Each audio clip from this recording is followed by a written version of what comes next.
Hey guys, welcome back to the channel. This is a story about what if Naruto x Batgirl Harem Justice League. Before I start, please support for more amazing content and do consider subscribing to my channel and share this video with your friends. This is written by KingBeasta and link in the description and support writer. Let's start the video. A 12-year-old Naruto who has a few scratches over his jumpsuit glares Sasuke, who glares back with his curse mark activated, who also has various of scratches on his own Uchiha attire. Sasuke is also seen glaring at him back.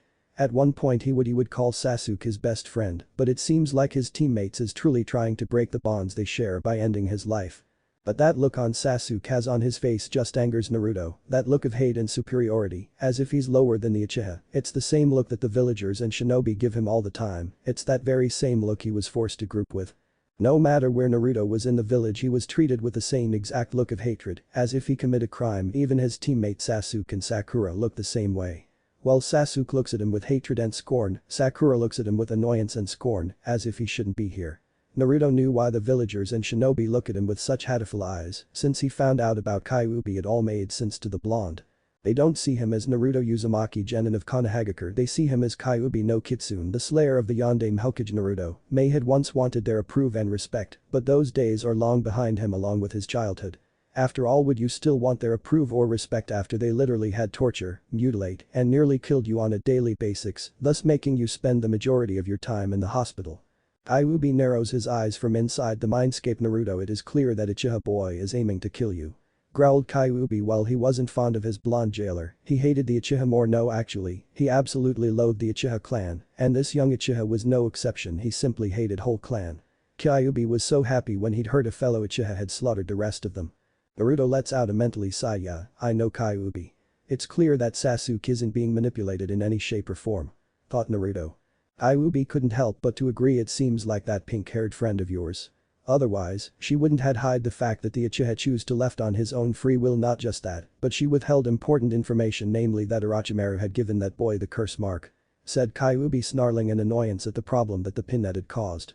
Naruto couldn't really blame the Bijuu from being annoyed at Sakura, he too was annoyed with her not trusting him. Hell, their teammates. Not only had she kept important about Sasuke, which could have helped me finish this mission a lot sooner. But Sakura even dared to use my Nindo way against me. Naruto narrowing his eyes. But something like Orochimaru had gave him the curse mark is something important. Naruto couldn't help but to roll his eyes at Sakura's obsession over the arrogant Kyuubi. Usually I wouldn't ask this if it wasn't necessary, but I'm going to need some of your chakra, Kyuubi. Said Naruto. Kyuubi grins widely. If Naruto could, he would see the sharp canine fangs Kyuubi pauses. I figure you would, Naruto, but I suppose you might count yourself. I am allowing you to use 2 taels worth of my chakra. I would allow you to use 3 taels worth, but that would be too much for you, and I'm sure you want to be conscious while fighting that brat. Said Kyuubi with a dark grin. Naruto raises his eyebrow at the Bijuu. He couldn't help but to narrow his eyes. But why do you care if I'm conscious while using your chakra? Wouldn't you want to take over my body instead? Asked Naruto. The fox-themed Bijuu just grinned at Naruto. I could, but I would find it more amusing if you were to defeat the arrogant bastard. Seeing that Uchiha's shocked face when he realized the knucklehead shinobi had defeated him. Grinned Kyuubi. Naruto lets out a mental groan. Please don't call me that, I hate that word. Said Naruto. He could almost see the orange fox grinning at him. I know. Said Kyuubi with a grin. Naruto glares at Sasuke. You really intend to leave the village for traitor or don't? Asked Naruto with a growl as he said the word traitor, as if the very word was poisonous. Sasuke with his Sharingan spinning grinned. Yes, this pathetic village, nothing left for me. I need power to kill Itachi, and I won't let anyone get in my way from reaching my own ambitions, including you, dope.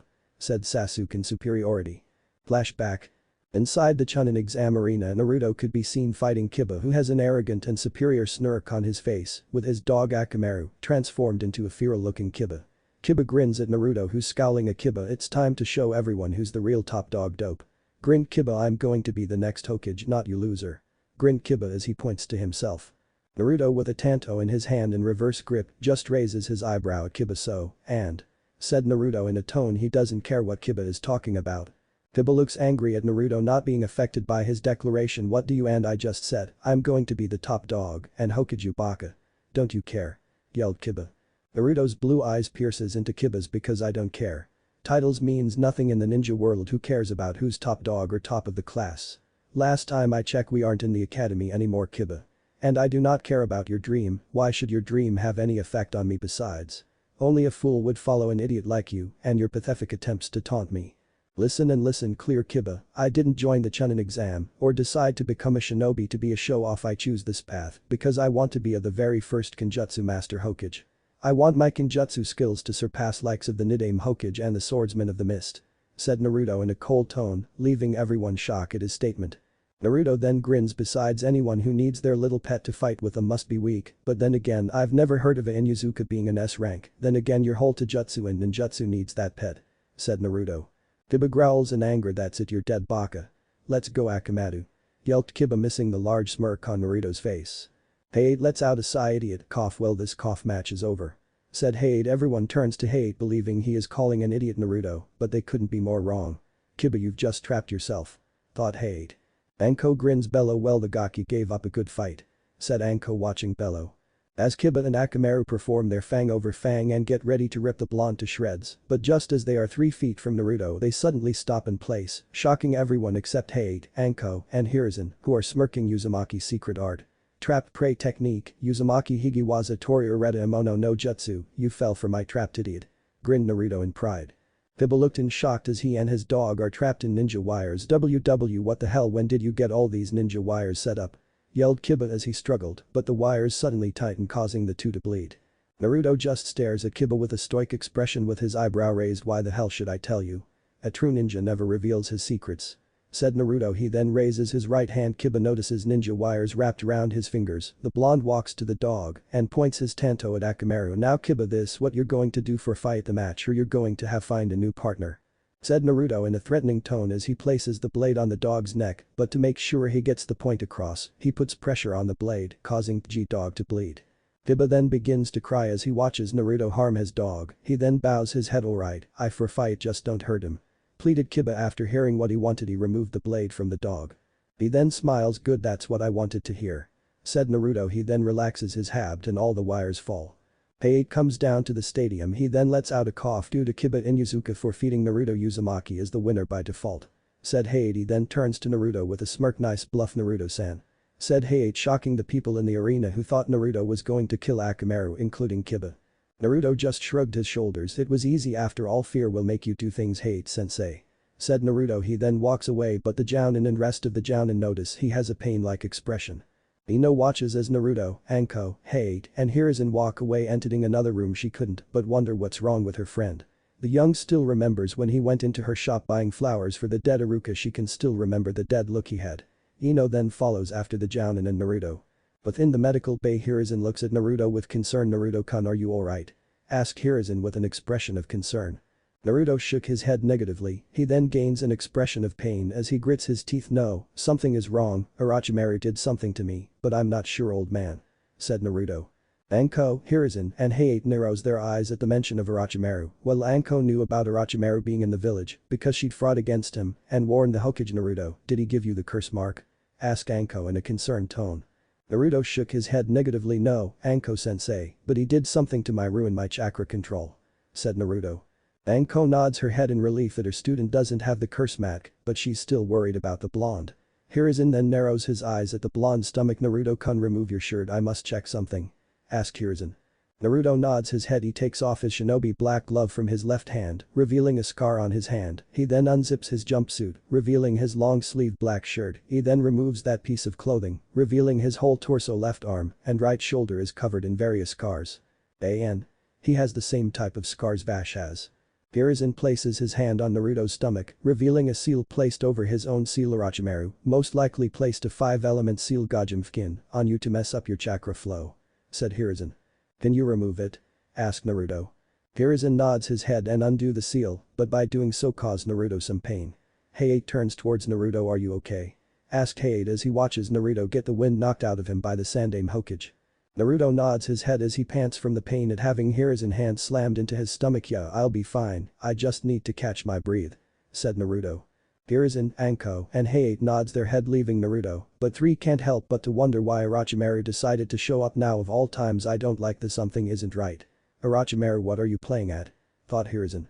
But Jude, as each adults go back to watch the next fight, Ino walks into Naruto's room and she is caught surprised at looking at Naruto's shirtless scared body. She couldn't help but to be left gasping. As Naruto turns he and sees Ino gasping, leaving Naruto, who's also shocked at seeing Ino. Both blondes just stare at each other in shock. Ino couldn't understand who would possibly do this to Naruto. After all, he was nice, smart, and he never looked down on anyone, but it also has to do with Ino having a large crush on him. How could Ino not have a crush on him? He never ignored her or insulted her like others, but it also helps that Ino finds him cute. Ino just stares in horror and shock. Naruto-kun, who did this to you? Asks Ino as she walks towards Naruto. The blonde runs his scared hand through his blonde locks. Naruto then releases a sigh. Well, I guess now you know why I would not be in school at certain time, Ino-chan. Said Naruto, leaving Ino shock. Wait, are you saying the reason why you miss school is because you were attacked? Exclaimed Ino. Naruto nods his head, but that's cruel. Who would do something? Asked Ino, who's inches away from Naruto, staring into his eyes with her very own blue eyes. Naruto then gains a scowl, but not at Ino, but at the mention of the people harm cowards. Only a true coward would harm a child. Said Naruto. Ino then wraps Naruto in a warm hug, shocking him, but he soon returns the hug, smiling at Ino. Flashback over. Naruto opened his eyes, his features change, turning the blonde into more feel-looking. Naruto just glares his crimson fox-like eyes at Sasuke. So you're willing to join a man who enjoys killing millions life and treating them nothing, as if they are trash to be thrown away? Said Naruto. Sasuke shook his head negatively. No, you don't understand the pain I've went through. Yelled Sasuke. An orphan like yourself never could. Well, you were born alone, I had my family taken away. Yelled Sasuke. Naruto grits his teeth in anger. Naruto vanishes from Sasuke's view. He then appears behind Sasuke. I don't understand what you've gone. Naruto. He then gains an angry expression and kicks Sasuke in the back, causing him to be launched back. Naruto charges at Sasuke with an angry expression. He then buries his fist into Sasuke's face. Give me a fucking break. You don't know what suffering even is, team. You spoiled asshole. Roared Naruto. He then creates a Kage no Bushin and throws the clone at Sasuke. The Uchiha quickly gets up. Fire release. Phoenix flower technique, Katen Senka no Jutsu. Yelled Sasuke, firing flames from his mouth. The clone claps his hands. Water release, water shot bully, Suitanam Shitabureto. Yelled the clone as he fires a large water projectile at the fire release jutsu. Both attacks collide, creating a massive mist. Naruto then sends 5 clones at Sasuke, who glares at the clones. Sasuke glares at the clone. He hops over the first clone who charged at him. While in midair, he kicks the clone in air. Sasuke digs into his kunai holder and throws 2 kunais, dispelling the clones. As Sasuke lands on the water, bends his back, avoiding the punch thrown by a clone, but another clone elbows him in the ribs, sending him away. Sasuke grits his teeth in annoyance. Damn you, Naruto, and your clones, fucking clones. Snarled Sasuke, glaring at the clones. The clones smirked at Sasuke. Well, we feel same about your Sharingan water release. Double head snake technique, Suitan de Burehead heavy no jutsu. Yelled the 2 clones. They slam their hands onto the water and creating 2 water snakes, charging at Sasuke, but just as the clones jump at Sasuke, the Uchiha grabs the leg of the clone and throws it at the other clone, causing both clothes to dispel. Sasuke narrows his eyes as he searches for the real Naruto. Above, left, right, trailed Sasuke. Naruto, who's under the water, glares at the Ravenet water release. Water snake bomb technique, Suitan. Mizu-san Kubakudan no Jutsu. Whispered Naruto. Sasuke is then left wide-eyed as he's launched from the ground. Naruto rises from the ground and pulls out his tanto. As Sasuke lands on the water, he pulls out his own kunai. Naruto. Yelled Sasuke as he runs after Naruto. Naruto, who's holding his tanto, reverse charges at Sasuke. Sasuke. Roared Naruto as the two get face to face. The two have a furious battle, neither giving up. Naruto slashes at Sasuke. The Uchiha blocks Naruto's blow. Both Uzumaki and Uchiha glare at each other. Sasuke headbutts Naruto while in a slide. He kicks Naruto's knee, causing him to buckle back with Naruto off balance. Sasuke stabs Naruto in his ribs. Naruto glares at Sasuke, who's smirking as he twisted the kunai in his ribs. Naruto then returns the favor by stabbing Sasuke in his ribs. Both Genin grunt in pain, but Sasuke more so, since unlike Naruto, Sasuke is still unknown to extreme pain. The two then punch each other in the face, causing each other to slide backwards. Sasuke glares at Naruto. Why are you so determined to bring me back? Yelled Sasuke. Naruto glares back, having a look of hatred which had shocked Sasuke. You want to know why I'm so determined? Fine, I'll tell you. The person you want to go for power is the same person who killed the Sandaime Hokage. The very same person who showed me kindness, the very person who told me the importances of being a ninja, is dead because of Orochimaru. While he was some old man to you, he was a grandfather to me. Yelled Naruto with tears coming down. You say I don't know what it's like to lose a family? Well, you're wrong. The day I was born, I had my parents taken away. Not just that, but that Mizuki bastard killed Iruka-sensei, who saw as a big brother. I watched that fucking bastard kill Iruka-sensei. Yelled Naruto.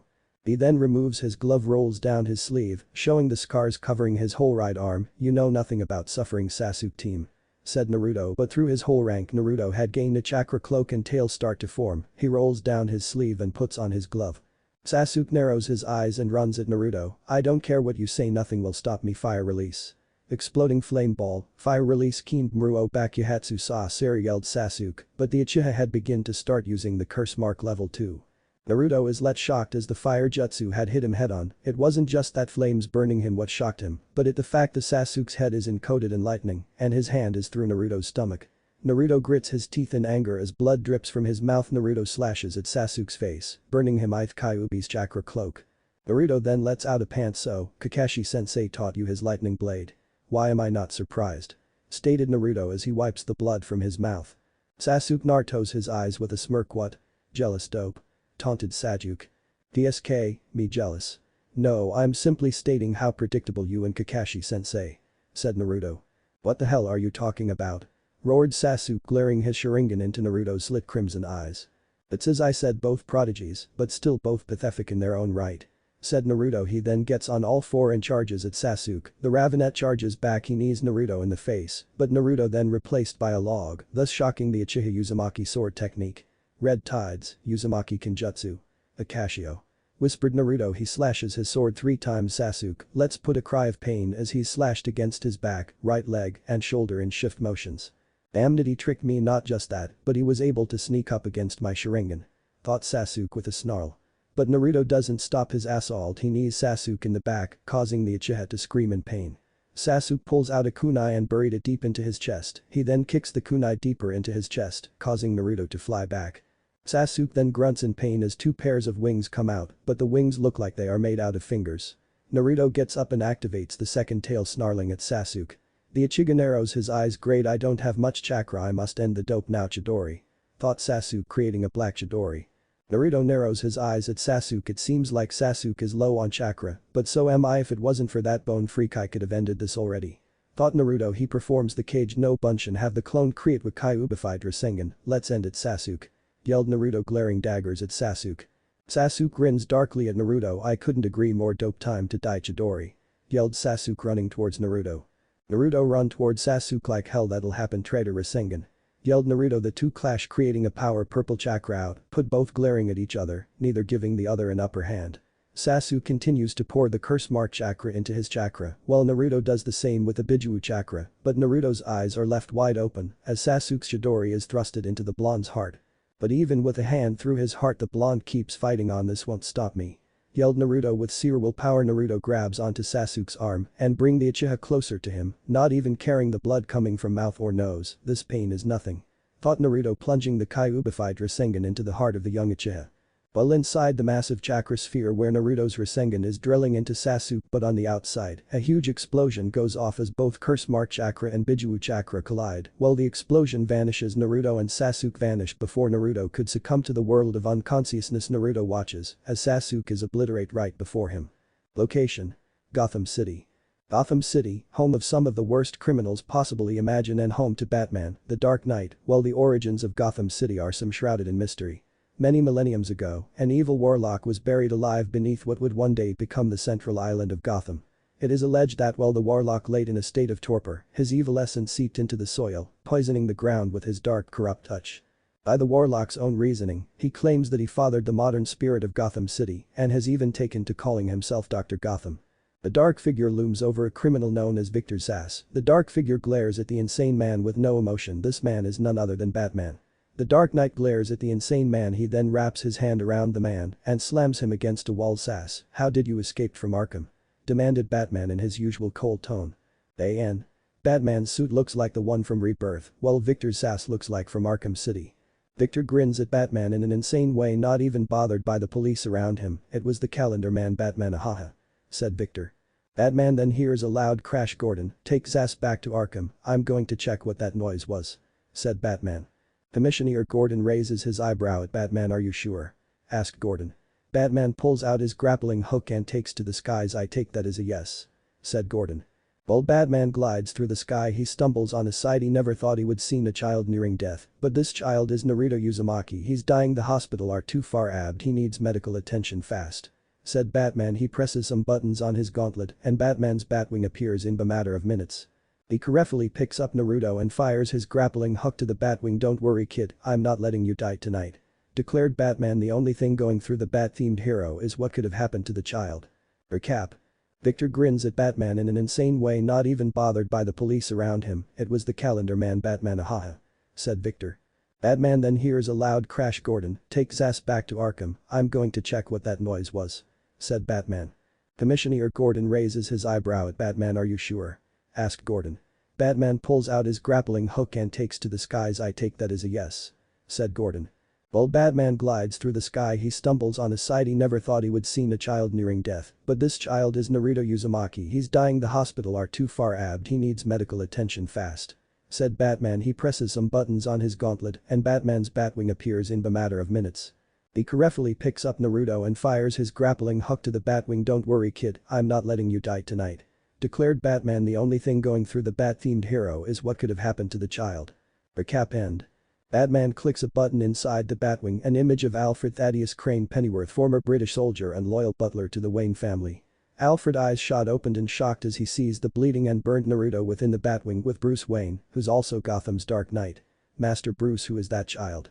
exclaimed Alfred, who's shocked. Sure, being the butler of Batman isn't easy and he has been caught off guard multiple times, but the man never thought he would see a child inside one of Batman's vehicles and at death's door. Batman with a stoic expression just narrows his eyes at Alfred. "I'm not sure, Alfred. When I was integrating Victor Zsasz, I heard a loud crash, so I left Zsasz with Gordon. When I got to the site I saw the boy in a large crater," said Batman in a neutral tone, but the Dark Knight was suspicious of the child. He needed to know how he got those injuries. That hole in his chest wasn't done by a weapon, so it had to be done by a human, but first the child needs medical attention. Alfred looked sadly at Naruto. He turned his attention on Batman. "Are you taking him to the hospital?" asked Alfred. "No, it'll cause too much unneeded attention. Alfred, have a bed ready for the child and whatever you need to fix him up. From what I can tell he doesn't have much time, so we can't waste any time," said Batman. Alfred nods his head. "Yes, of course, Master Bruce, but what about Gotham?" questioned Alfred. "Robin can handle Gotham. He's already got a lead on the few bombs that Calendar Man, Mad Hatter and Zsasz had set up," said Batman. He then presses another button that cancels the call. Naruto groans in his sleep. "BB Bachin," mumbled Naruto. Batman narrows his eyes. "Bachin. That means grandmother in Japanese, but his Japanese sounds ancient. Just where did you from, child?" wondered Batman. He then presses on the engine, passing through various buildings as he sees he needs to speed up. But thanks to being in the Batwing and not the Batcopter or Batmobile, but thanks to them being in the jet, it takes them no time to return back to the Batcave. Batman lifts Naruto, not even minding the blood being poured on his suit. He then rushes Naruto to the medbed where Alfred is standing. As Batman brings him to the medbed, he removes Naruto's orange tracksuit jacket and black shirt. They see his burnt skin, but that isn't what shocked them. What truly shocked them is the gaping hole in his chest and the various scars littered his body. "Dear God, what could have done this to this child?" exclaimed a shocked Alfred. "I'm not sure, but we must be focused on the task at hand," said Batman. Alfred nods his head. "Yes, of course, Master," said Alfred. Time skip. After hours of surgery, Alfred and Batman were finally able to stop the bleeding, but while they were working on the hole in his chest, they witnessed it began to slowly heal, but at an incredible slow rate. But after they were able to stop the bleeding, the two then began to start wrapping his left arm, which was broken in 3 places. But once they finished fixing him up, they had wrapping paper wrapped around his chest. He also had a cast on his arm, which is due to his shoulder, elbow, and wrist being broken, and an IV into his wrist, giving H the necessary nutrients that his body needs. Batman then wipes away the blood from his mask. Alfred grabs a piece of white cloth and wipes away the blood and sweat. "Well, Master Bruce, we were able to stop the bleeding to an extent and able to clean minor infections. The only thing left to do is wait, but there's something that puzzles me," said Alfred. Batman mentally agrees with Alfred. "The scars," stated Batman. "Yes, they obviously seem old, and that troubles me. The child is around Master Grayson's age, which begs the question, who would ha this child to such a degree and making the boy's torso and arms looking like battle scars?" wondered Alfred. "I'm not sure, but wherever the boy had came from makes both Gotham and Bloodhaven look like Metropolis. And we never seen someone look like this in Gotham. Sure, we've seen our fair share of torture victims, but never like this. But something has me confused about where the child came from," said Batman. Alfred raised an eyebrow at Batman. "What do you mean, sir?" asked Alfred in a polite manner fitting the butler of the Wayne family. Batman then narrows his eyes. This child was carrying tanto, a weapon ninjas and assassins use. Not just that, but he was carrying kunai, shuriken, smoke bombs, ninja wires, and papers that have the kanji of explode, bakuhatsu suru. What exactly is a 12-year-old child doing with these objects, and the child's clothes seem outdated, even if he was from Japan. Said Batman as he glances at the sleeping blonde. Indeed, this child holds lots of secrets. Maybe these secrets can only be discovered by the greatest detective. But it is a good thing you saved this boy's life. This boy still has his life ahead of him. Said Alfred. Batman then presses on his ear. Robin, are you there? Asked Batman. Yeah, I'm here. Batman, where are you? Asked Robin as he's talking to Batman through the comms. I'm at the Batcave. I'll inform you later. Robin. Where are you and do you have any leads on the Mad Hatter and Calendar Man? Asked Batman. He knew Robin. Grayson is wondering what's he doing back at the Batcave since he knew he was getting questions out of Victor's sass. The Dark Knight then hears chuckling nervously over his comm. Well, you're going to be shocked. They're at the Ace Chemicals. Calendar Man has bombs strapped to each of the various females who all appeared to be blonde and red-haired. Said Robin. He could nearly feel the infamous bat glare even though he's not even with Batman. How many hostages? Asked Batman. Around 20. Replied Robin. Batman then walks over to the Batmobile. That isn't good. If Calendar Man or Mad Hatter even gets a little trigger finger, the blast would take out everything within a 10-mile radius. Is there anyone else with Calendar Man and Mad Hatter? Questioned Batman. No, just the two. Said Robin. I'm on my way. Robin. Said Batman. He then presses the comm, cutting off the connection. Batman then turns towards Alfred. Alfred, watch over the kid. Notified me if he wakes up. Ordered Batman. Alfred nods his head at the sole heir of the Wayne family. Yes, of course. I'll do my best. Said Alfred as he watches Batman hop into the Batmobile. He then glances at the sleeping blonde child. Just who are you, child? Asked Alfred, but all he got in response was silence. Naruto then begins to groans in his unconscious state. Ino, muttered Naruto. I wondered who this Ino person. Wondered Alfred. But Batman and Robin is fairly short for his age. He appears to be around the age of 12 years old and had a slight lean, well-toned build since he is an acrobat and skilled at martial arts and gymnastics. A Caucasian male, he had short black hair and dark blue eyes. His Robin uniform was comprised of a red vest, forest green leggings, forest green boots, a red t-shirt and yellow gloves, all of which seemed to be made of a sort of protective body armor that still allowed him great mobility. On his chest, a yellow stylized R symbol in a black circle was visible, and around his waist, he wore a gold-colored utility belt with various pouches for his equipment. He also had 3 yellow rectangular fasteners on the front. He donned a cape that was black on the outer lining, but pale yellow on the inside. Robin wears a black stylized domino mask. While sporting the mask, his eyes appeared completely white. His short black hair was left unkempt, hanging over his forehead. Have they made their move yet? Asked Batman as he appears behind Robin. The boy wonder shook his negatively, not even caught off of guard by Batman's silence, walking since him being trained by Batman when he was only 10 years old. So, what's the plan? Asked Batman. Asked Robin, who stares at the two criminals from the shadows. Batman scans the room. He then notices Calendar Man wearing a purple cat-like mask. Tetch is controlling Calendar Man. We do this carefully, Robin. One mistake can end the life of those hostages. Ordered Batman with his voice laced with authority. Robin nods his head in agreement. Both Robin and Batman pull out a batarang and birdrang, but these batarang and birdrang aren't a normal batarang and birdrang. No, these are a remote control, thus allowing them to control the direction of their respective weapon. Batman and Robin throw their weapons. They're the two control weapons, and instead of hitting the two villains in the face, it circled around within the building, nails the two in the back of the head. The hit to the back of the head causing the two to hit the flu face first. Robin then pulls out a smoke pellet, blinding the two villains. So, the Bat and Bird has finally show up. I won't let you take my Alice and Red Queen away. Roared Mad Hatter. Aw, is the Whittle Man having a tantrum? Someone's been a bad midget. Said Robin in a joking manner. But both heroes jumped from the railing they were sitting on and jumped down at the two criminals. Batman glided down towards Mad Hatter, kicking him on the chest. He then pins the man's face to the hard cold ground. Robin also uses his cape to glide towards Calendar Man, while still in the air spins around and tosses Calendar Man into the air. The man who's obsessed with dates lands hard on his back. He then releases a silent gasp as Robin had literally pounced on his stomach. As the smokescreen clears up, the girls are treated by seeing both the Dark Knight and Boy Wonder taking down their kidnappers. The Knight of Vengeance then handcuffs Mad Hatter, while Robin removes the mask of the Calendar Man. He then handcuffs the obsessed man with Calendar. Batman turned towards Robin. Robin, deactivate the bomb. Ordered Batman in a cold tone. Robin nods his head. He then clips the wire, thus turning off the bombs connected to each of the girls. Each of the women looked at the two heroes with gratitude. You saved us. exclaimed a blonde-haired female with tears rolling down her face. "Thank you Batman, Robin. You're my heroes," cheered the red-haired who is wearing face paint making her look like the Red Queen from Alice in Wonderland. "God bless you too," exclaimed a blonde-haired female. Robin smiles towards the female. "It's no problem," said Robin. He then hears sirens going off and the boys in blue are here, said Robin. The door then breaks down with Gordon taking charge. The females then turn back to the Bat and Robin themed hero, but the two heroes are no longer there. Outside of the Ace Chemicals, two heroes can be seen gliding through the midnight of Gotham with a full moon out. Robin then glances towards Batman. "So why did you have to go back to the cave? Forgot your shark repellent?" joked Robin. "There was a loud crash. I went to investigate and I found a child with a hole in his chest in a crater.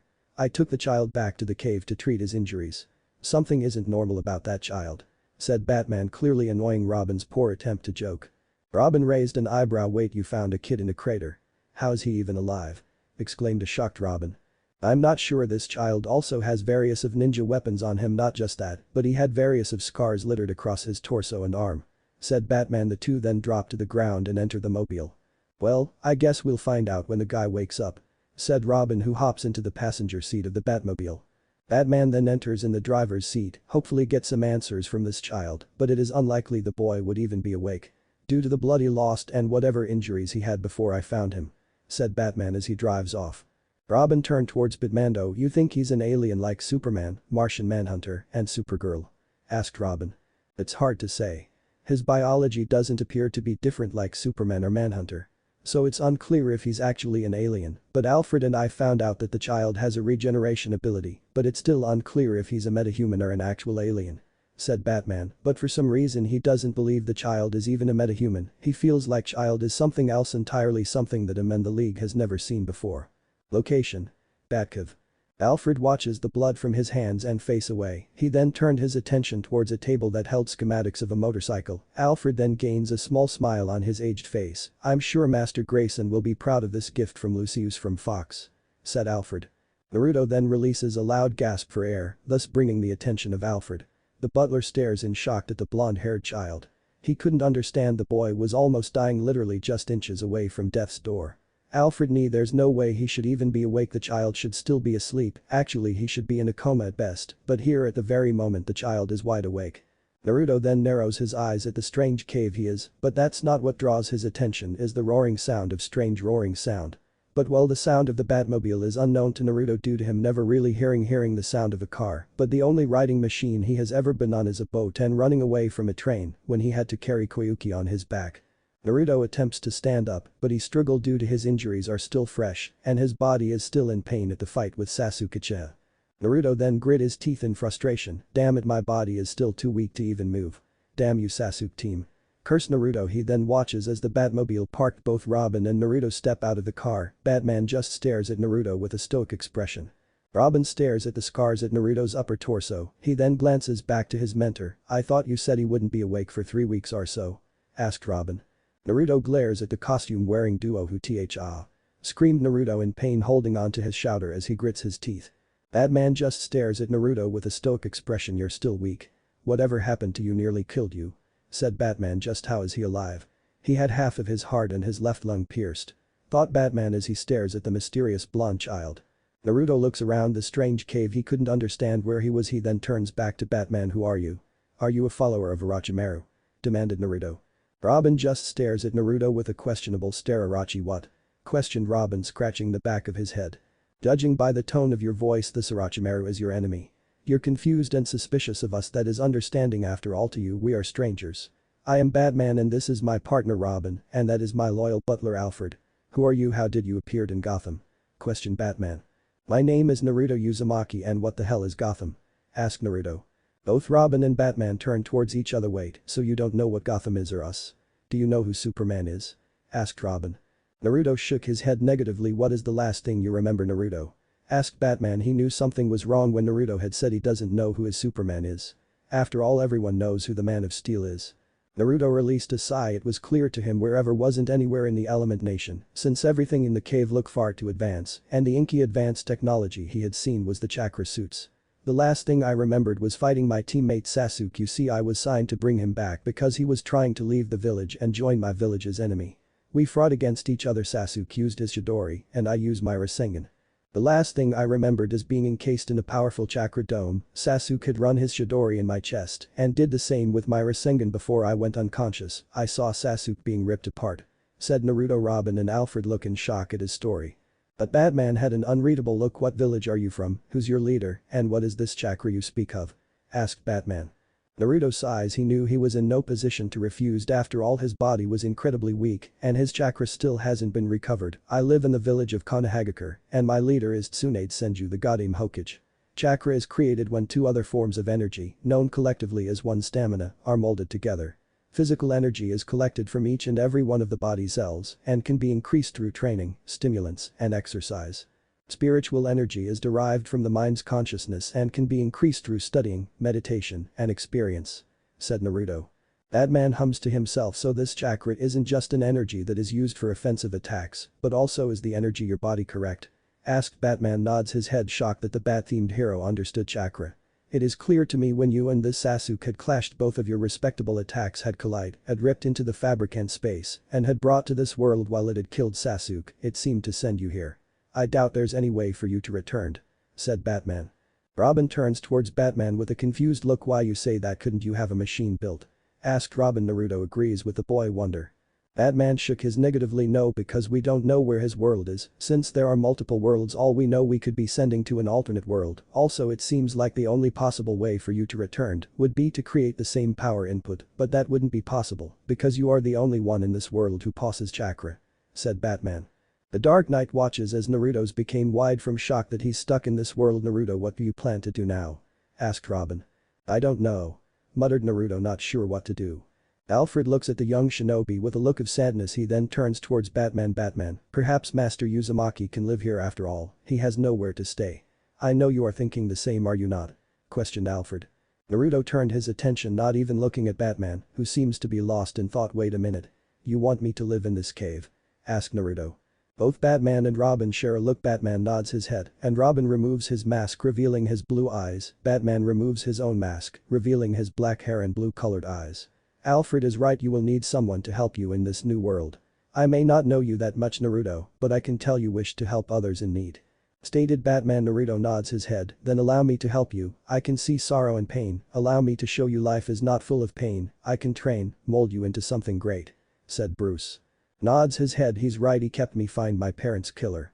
Like he said, we don't know, but he would be glad if you join us. There's a lot of people in Gotham who need our help, but allow me to reintroduce ourselves. My real name Richard Grayson, but everyone calls me said with a smile. And my name Bruce Wayne. I run a company, it is the reason how I have all this equipment," said Bruce with a smile. Naruto gives a slight bow. "Thank you for letting me stay here. You two are extremely kind, but I know it'll take a while before I can even begin to get back to full strength," said Naruto. "You have been trained before, have you not?" asked Bruce. Naruto nods his head in agreement. "Yes, I am actually." "How did you know?" asked Naruto with a shock expression. Grins at Naruto while Alfred just has a pleasant smile. "He's the greatest detective, Master Uzumaki.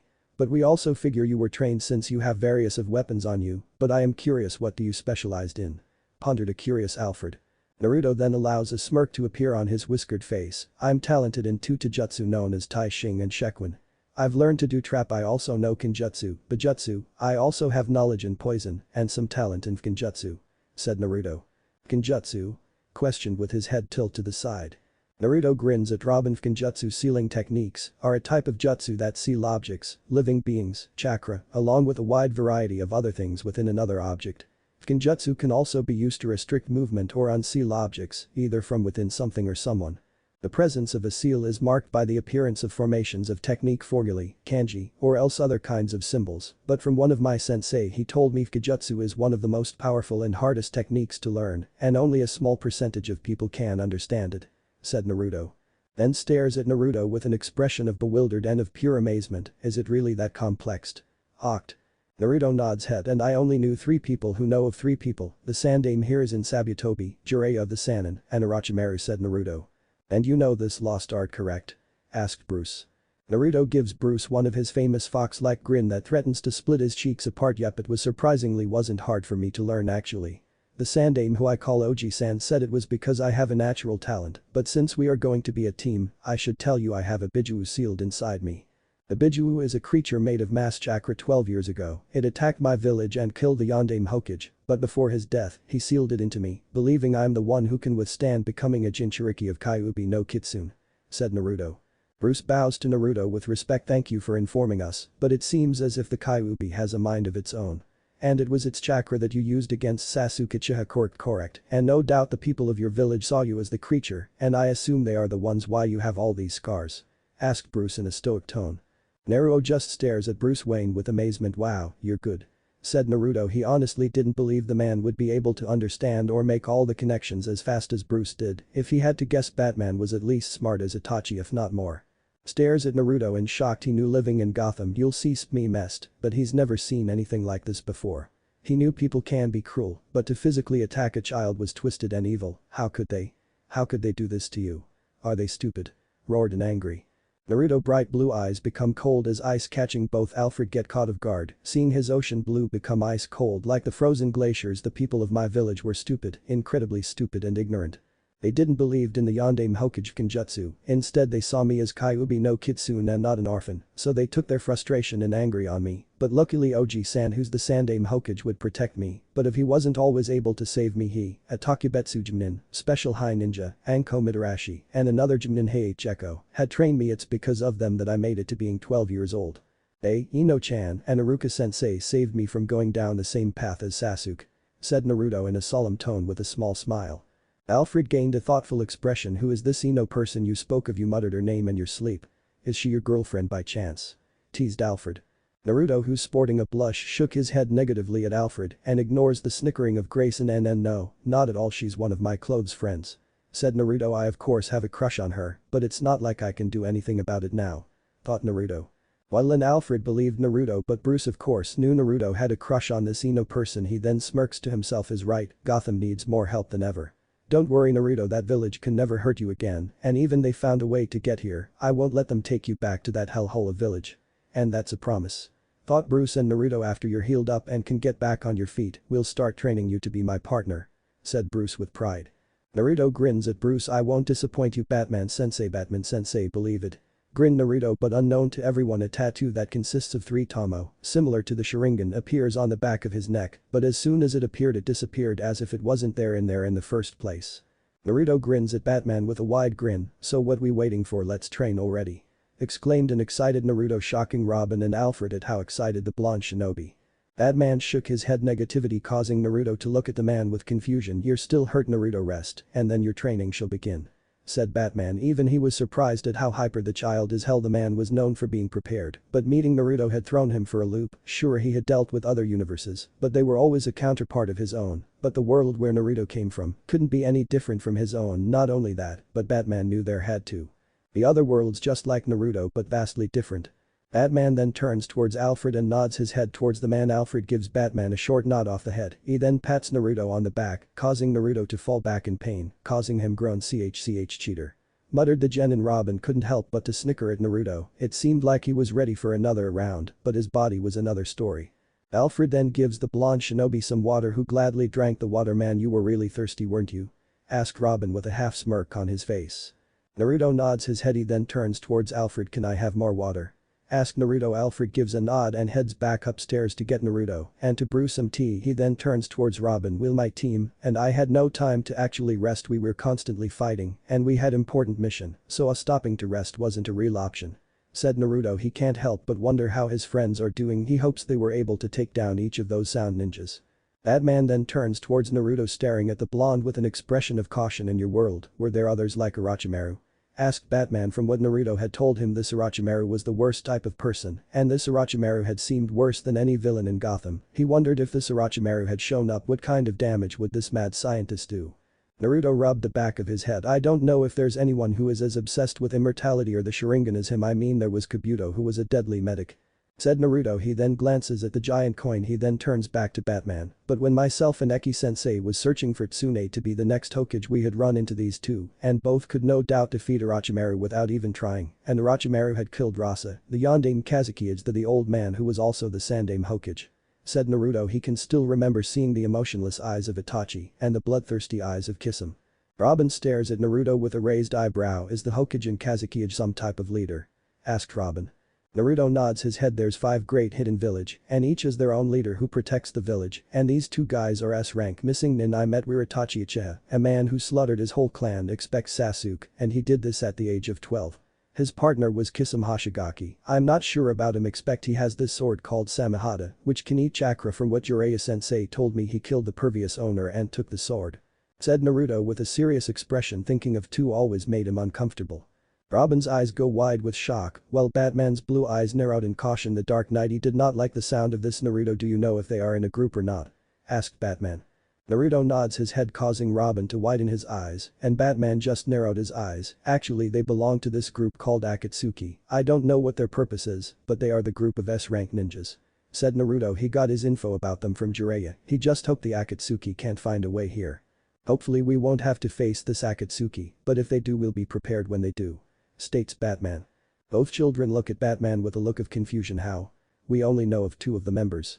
Exclaims Naruto. Batman allows a bat smirk to grace his face. Leave that to me, Naruto. All you need to focus on is resting. Said Batman. Naruto nods his head and lays back.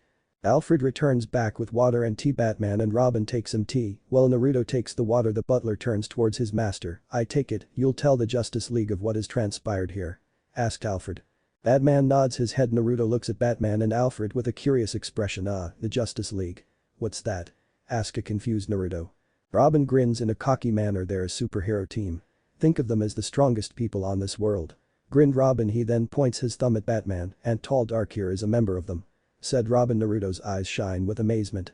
Sure, back home his villages had heroes like the Yellow Flash, White Fang, the Sandame, Shadame, Nidame, Shisui of the Body Flicker, Slug Princess, Toad Sage, and Kakashi of the Sharingan, but from what Robin had just said this Justice League is this world's strongest heroes. Alfred then hands the blonde a large cup of water and the blonde chugs the water down. You haven't told Miss Barbara about our friend here? Asked Alfred. Batman shook his head. Negativity. No, she's on a mission with Huntress and Black Canary. I'll inform her what has happened here when she returns. Said Batman. Naruto then closes his eyes. The 3 of them are then greeted by his snoring. Sleep well, Naruto. Said Batman. He then walks over to Zada Tube. He then turns towards Robin. Watch over him. Said Batman. Before the young child could even respond the Gotham hero vanishes causing Robin to release a sigh. Location. Watchtower. Batman takes his seat seeing his fellow members here, except for Zatanna and Supergirl. It seems like we're all here. So, what's this meeting about? Asked Superman. He is a male reaching 6'5" in height. He has black hair and blue-colored eyes. He wears a blue uniform with his famous red and yellow S shield on his chest. He has red boots, a yellow belt with a pentagonal buckle, and a red cape connected to his shield, and with an S curl in his hair. Shazam is a tall muscular man with slick back black hair and blue color eyes, his red costume with gold and white accents. Electricity flows through his suit and the white lightning bolt logo on his chest. He wears a gold belt, gauntlets, and boots along with a white hooded cape.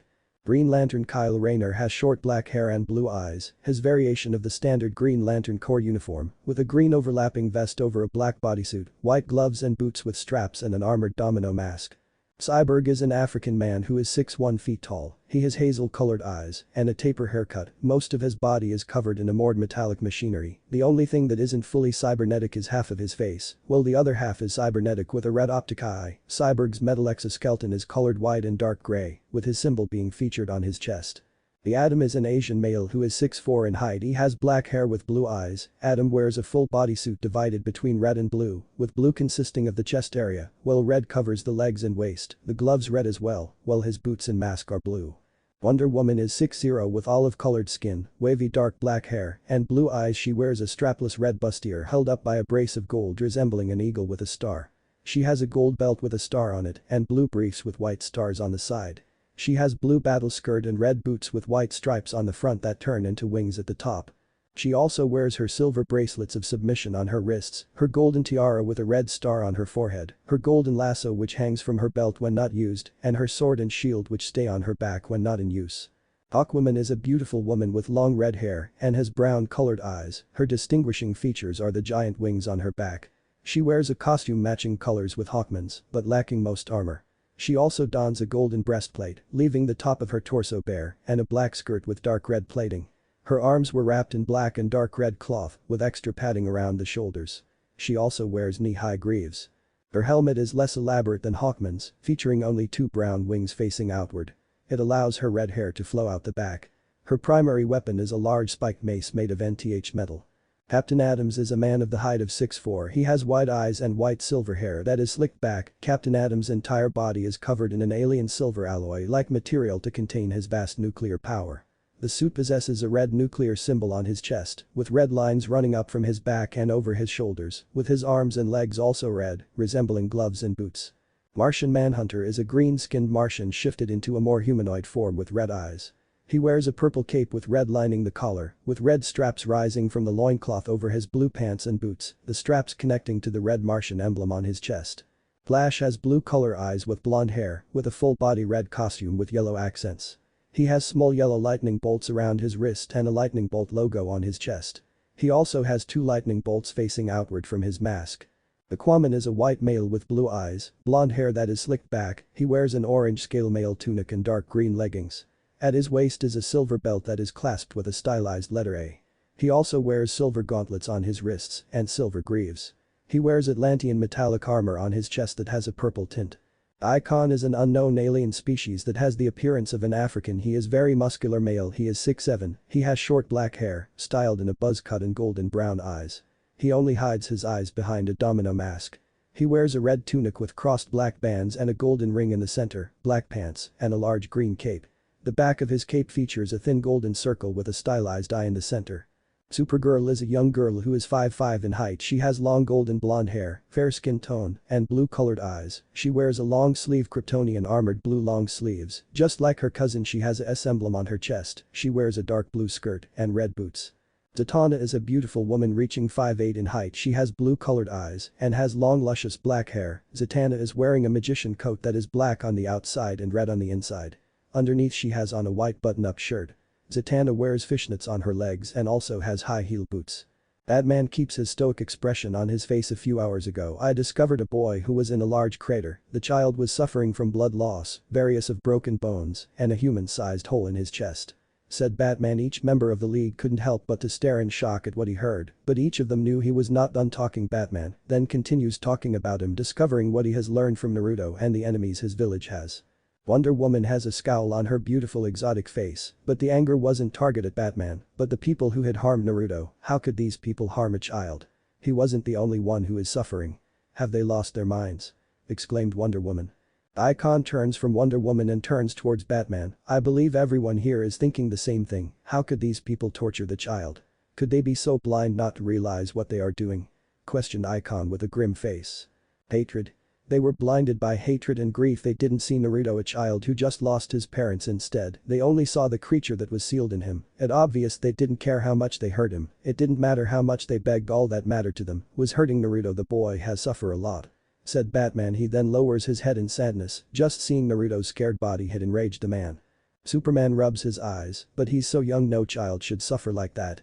Roared Superman. It didn't matter if this Naruto person did have a destructive monster sealed in him. To him, Naruto has the same right to live as the next person does. Green Lantern raised an eyebrow. But what about his mind? I doubt with the life he has lived, he doesn't suffer from some type of mental damage. So, what does he suffer from? Batman asked Green Lantern. Here is perspective as usual. Kyle, Naruto suffers from neglect, abuse, and great physical trauma. He also has massive trust issues. He deals with physical abuse and no doubt is cautious about his appearance. Said Batman. He noticed Shazam is gritting his teeth as an orphan. He understands what it means to be left alone, but he had family while Naruto didn't. I'm with Superman. This isn't right. These people are cruel, but it's a good thing that you managed. You save him my time.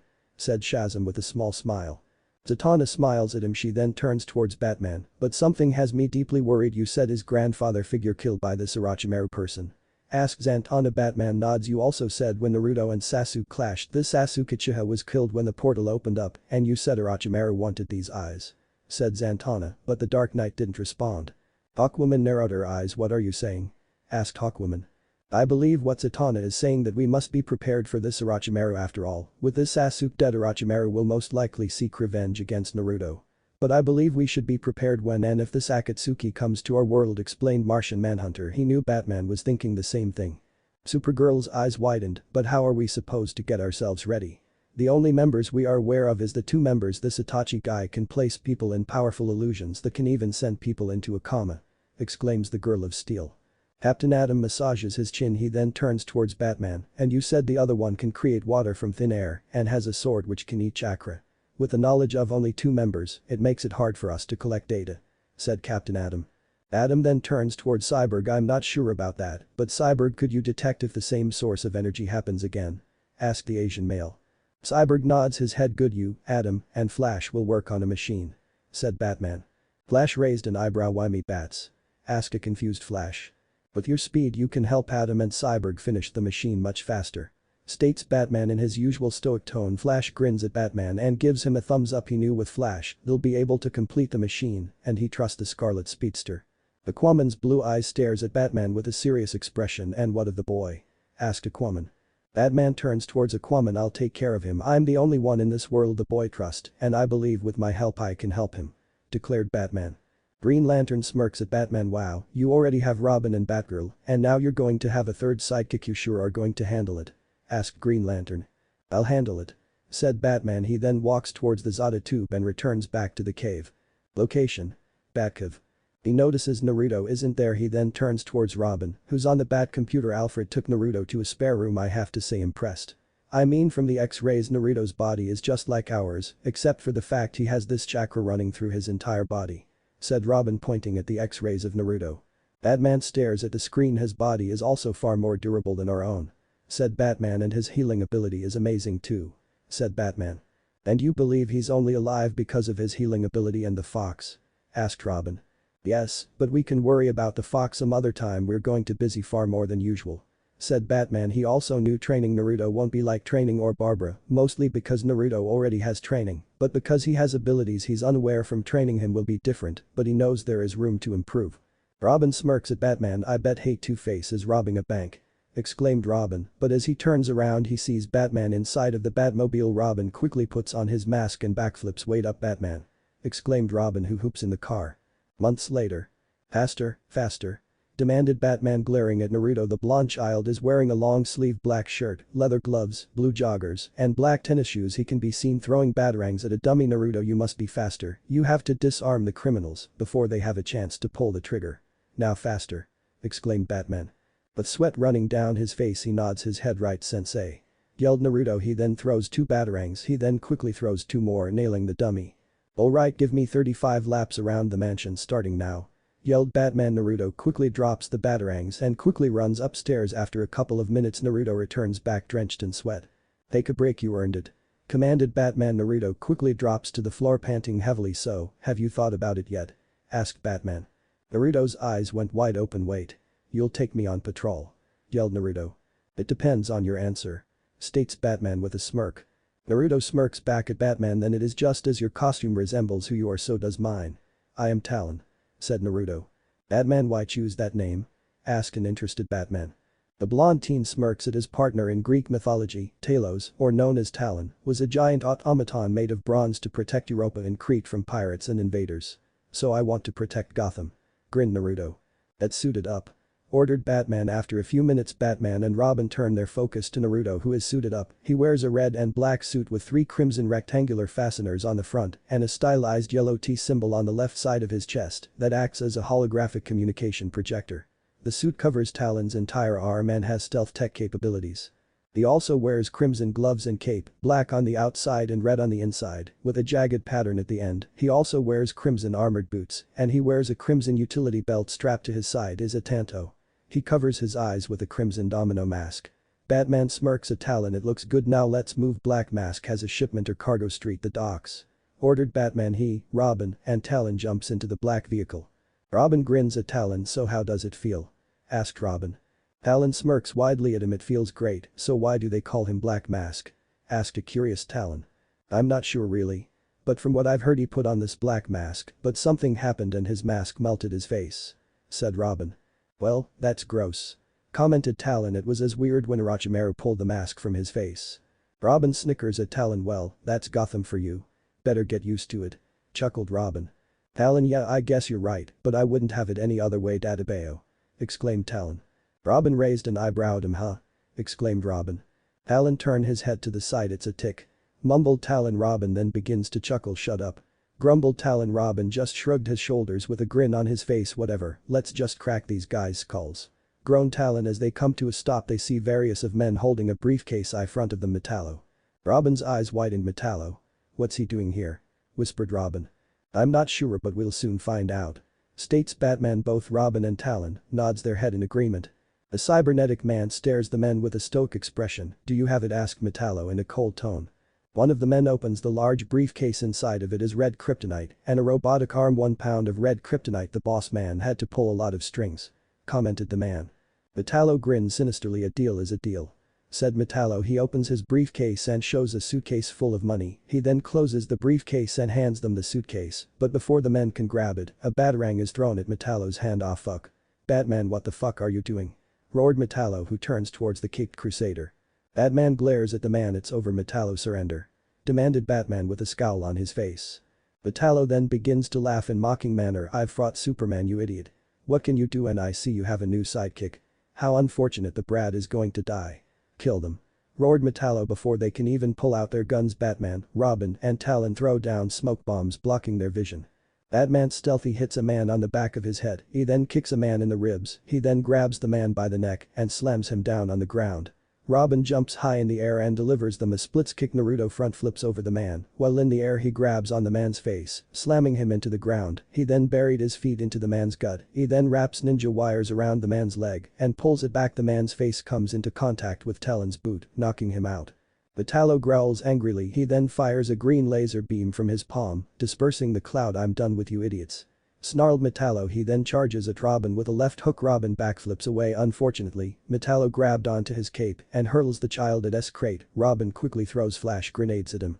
Metallo screams in pain as his side has been blinded. Talon buried his fist in the gut of Metallo, while Batman's foot slams against Metallo's face, causing the man to stumble back. Metallo howls in rage. He then backhands Batman, sending him back before he can swing at Talon. Robin shoots a grappling hook through Metallo's wrist. Metallo smirks at Robin, who grins at him in a cocky manner. He presses a button on the device and sends torrents of electricity through him. Batman throws 2 batarangs at him. Both objects explode. Metallo narrowed his green eyes and swings Robin and uses the child as a wrecking ball and slams him into Batman, causing the 2 heroes to hit the ground roughly. Metallo grins widely at Talon. I think I'll kill you first. Exclaimed Metallo and runs at Talon. The new hero unsheathed his tanto and clashes with Metallo's hand. What's that toy going to do? Mocked Metallo. I don't know, we'll just have to see, bastard. Said Talon in a threatening manner. Metallo laughs at the young blonde Talon, then covers his sword with his wind affinity. Metallo stares in shock as his cybernetic fingers are cut off. He then fires a blast of green energy at Talon, throwing him back. He then picks up sizzling sound. He turns his head and sees a paper. Before he can even ponder on the object, a good chunk of his shoulder is blown off. Metallo glares daggers at the blonde Talon, claps his hands together and extends them out. Wind release. Air needles technique, Futen. In plus Doru no jutsu. Exclaimed Talon. He then goes several of wind needles that cut right through him. Metallo fires a green blast from his chest, sending him back, causing him to hit a crate. Metallo narrowed his eyes at the blonde teen. Damn that brat. I had no idea that kid had any powers. It's best that I just kill the runt. Thought Metallo. He then turned his hand into a cybernetic cannon, but a device is thrown in front of him. Metallo stares at the strange device. Suddenly the device begins to deep red and Metallo is brought to his knees and struggles to get up, but he finds himself unable to get up. Batman and Robin THWN throws a small devices at him. They both explode, covering him and glue. Talon, take out the kryptonite. Exclaims Batman, holding Metallo back with his grappling hook. Talon nods his head and claps his hands together. Water release. Double head snake technique Suiten, Smibi no jutsu. Roared Talon. Water begins to form in thin air. The water quickly takes the place of a 2-headed water serpent. The water snake crashes into his body. The water snake cracks the kryptonite, causing it to chip away with the green rock. Damaged, it causes Metallo to shut down. Robin then hands the briefcase to Batman. The 3 of them didn't have to wait long for the police to show up as the cops put the men in the cop cars. Commissioner Gordon stares at Metallo with a raised eyebrow. Batman then presses a button on his gauntlet. He didn't have to wait long for Superman to appear. The alien narrowed his eyes at Metallo. What's he doing in Gotham? Quid questy Superman. He was going to get a pound of red kryptonite. Said Batman, causing Superman's eyes to go wide with shock. Superman then picks up the man. Don't you think you went a little far? Joked Superman. He turns around and sees Batman, Robin and Talon gone, causing him to sigh. So that must be that Naruto kid Batman told us about. Thought Superman. So, he does that with everyone?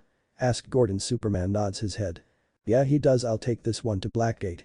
Said Superman. He then flies away. Within a large building, Black Mask reaches for his gun, but a kunai is thrown at his hand, causing the man to scream in pain. "God damn it," roared Black Mask, glaring at Batman, Robin, and Talon. Batman glares at mob boss. "Where did you get the kryptonite from? Who sold it to you?" demanded Batman. Black Mask scoffed at the Dark Knight. "I'm not like the vermin of the city. You don't scare me," snarled Black Mask.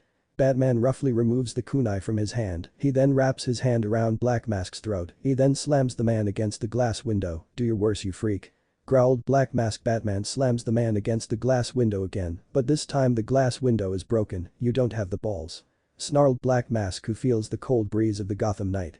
Batman then releases his hold on Black Mask, causing the man to fall. He then turns towards Talon and nods his head. The blonde takes out a small device that looks like a gun. He then pulls the trigger, and Black Mask is encased in an iron net. Robin grins down at the terrified man. "You think he'll talk now?"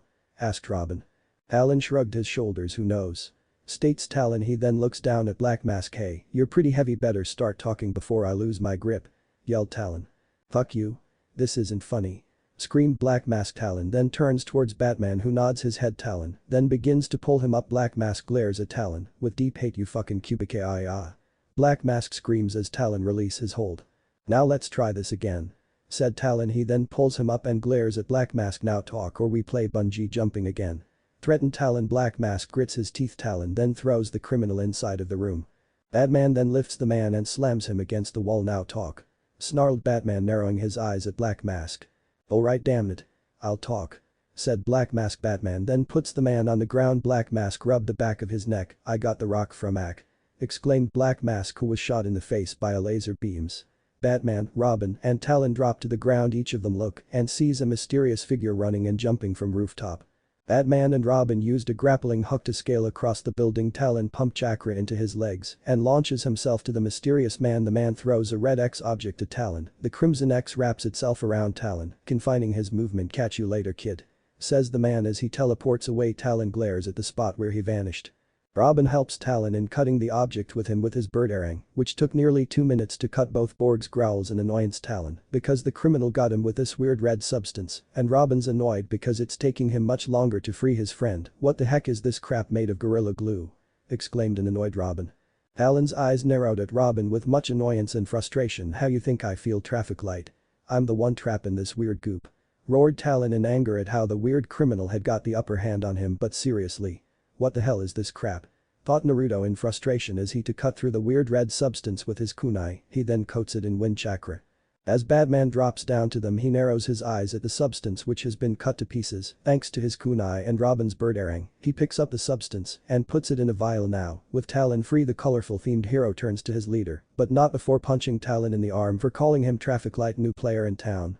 asked Robin, staring at the vial. Talon looks at his friend in confusion. "New player? Wait, you mean you guys don't know who that X guy is?" asked Talon. Robin shook his head. "Negativity, no, never," states Robin. He then groans, "But this isn't good. Not only do we have a new player, but all the gangsters and mobsters will want control of Black Mask's territory," says the Gotham Knight. He can already think of how Penguin, Two-Face, and other gangsters would want control of his territory. He wouldn't be surprised if someone like Bane tried to take control of Black Mask's territory. "And what the hell was that? He teleported too," exclaimed Talon. Robin had to agree. Whoever this guy is, he isn't a newbie. If Robin was right, then this new player was most likely trained. He then turns to Talon. "That tech he got must be some high quality. Not something your average Lucky would have," states Robin. "Do you think he's working alone?" asked Talon, turning to Batman. "It could be, or he's on this alone. It's still too early to know his motives," says Batman. He then narrowed his eyes. "Why would someone kill Black Mask? What does this person gain? Something about isn't right. What the hell is going?" thought Batman with a glare. The man then turns to his sidekicks. "Talon, Robin continues with patrol. I'll investigate this. Contact me if something happens," orders Batman. He then makes his way to the Batmobile. Both watch as the car easily fades into the distance. Talon turns to the acrobatic boy with a look of confusion. "What the hell did he mean if anything happens? This is Gotham we're talking about," exclaims Naruto. With how long he's lived in the city, he can honestly say this city is anything but normal. It was almost like this city draws in the crazies and the worst of the worst. Hell, the blonde new Orochimaru would probably find himself at home in Gotham, since the Snake Shinobi is just as crazy as some of Gotham's worst. Hell, someone like Kissam would have the time of his life here. He means if someone like Bane or Joker shows up. "But you're here, so I'm not to worry about running into that steroid luchador," joked Robin with his casual smirk. Talon rolled his eyes at Robin. "Oh geez, thanks, I feel so appreciate," says Talon with his voice laced with sarcasm. He once asked his friend about the Joker and everything he told him about the deranged clown, and he found himself disgusted about the clown. He didn't think he met anyone with such a disregard with life other than the Akatsuki and of course Orochimaru. Robin pats his scared friend on the back. "Sure, no problem. Hey, how about a bet?" asked Robin. Talon turns to Robin at the mention of a bet. "What kind of bet?" asked Talon. "Let it be known the blonde shinobi has the devil's luck with betting. Well, a familiar blonde woman has the worst luck when it comes to bets. He always wins no matter the bet." Robin crossed his arms with a grin. "How about this? On the next robbery, whoever catches them first has to buy the other lunch." "How about it?" asked the grinning boy wonder. Talon grins at him widely. "You got a deal." Grins Talon. The two shook hands with both boys grinning at each. "I almost feel sorry for him." "Well, almost sorry," thought Talon, "plus he'd be a fool to deny free food." The two sat down watching many cars and people drive by. Suddenly the police radio that is built in their suits goes off. "He has car robbery on pursuit heading south. Men are heavily armed," says a cop. Robin grins at Talon. "Well, what are we waiting for? New Year's?"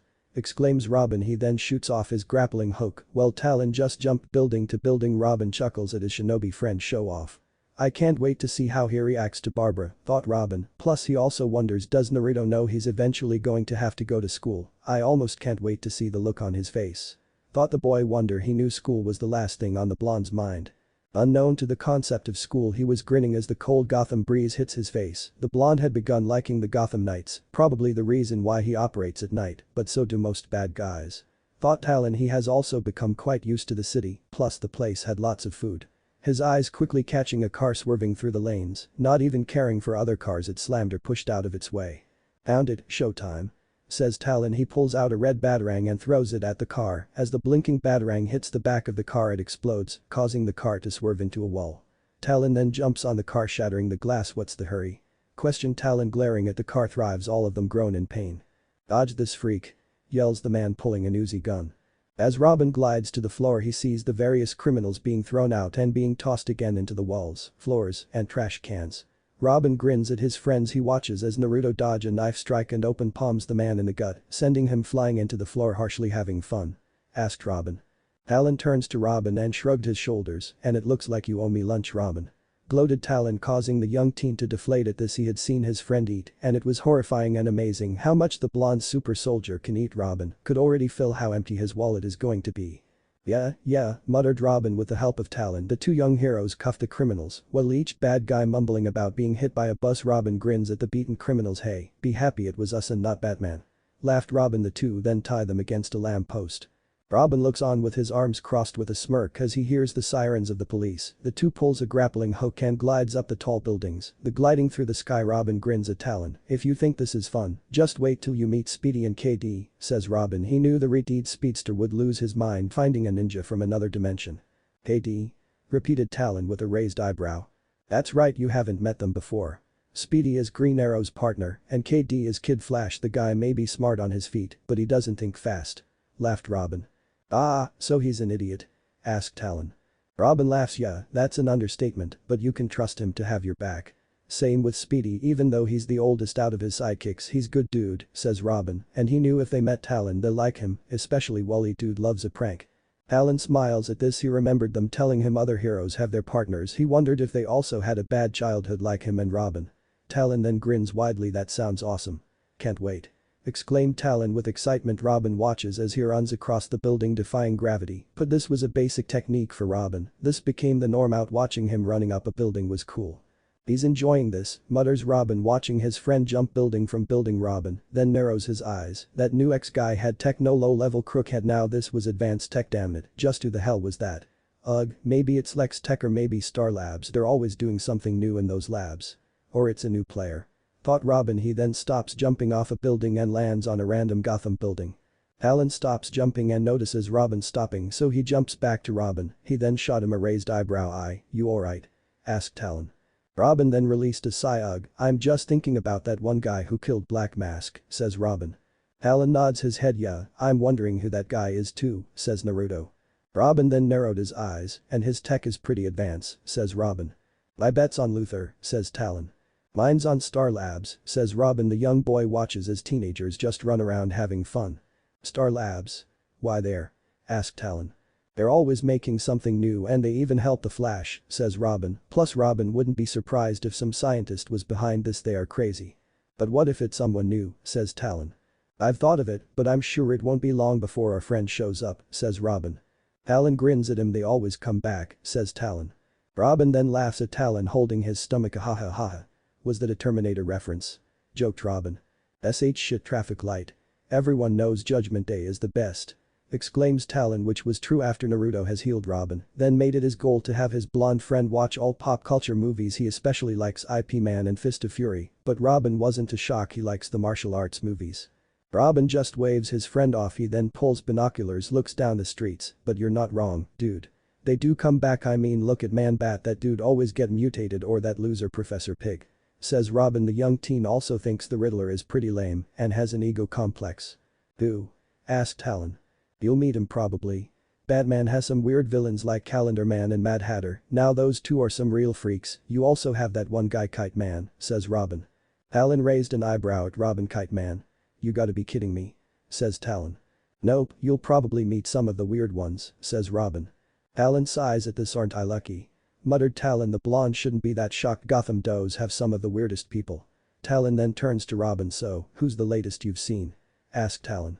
Robin shrugged his shoulders. I don't know, probably Kite Man, dude's crime is kite theme, says Robin. Talon just looked at him with a deadpan expression. Really, Kite Man? Asked Talon. Robin nods his head, causing Talon to groan. Ugh, and here I thought Choji was lame, but wow, Kite Man so lame, says Talon. I know right, chuckles Robin. He then stops chuckling as he sees an orange figure hopping rooftop to rooftop. Well, looks like we have a cat to catch, says Robin, watching as Catman flees from the rooftop of a museum. Catman? Like from the Fairly Odd Parents? Asked the blonde. He shook his head. Negativity. Nah, he's a thief, just not as good as Catwoman, says Robin. Both he and Talon throw their themed boomerang at the man before either two of the weapons can capture the man. He swings at the two weapons, cutting them in half. Robin grins. I love it when they run, says Robin. Both boys then chase after the cat-themed man Catman, then throws a few flash bombs, blinding both Talon and Robin. See you brats later, says Catman as he backflips building to building. Man, this was even too screamed Catman as two shuriken are thrown at his arm. Catman glare. That's it, kid, you're done. Hissed the man. Talon scoffs at him. Coming from a man dressed as a cat, I doubt it, says Talon.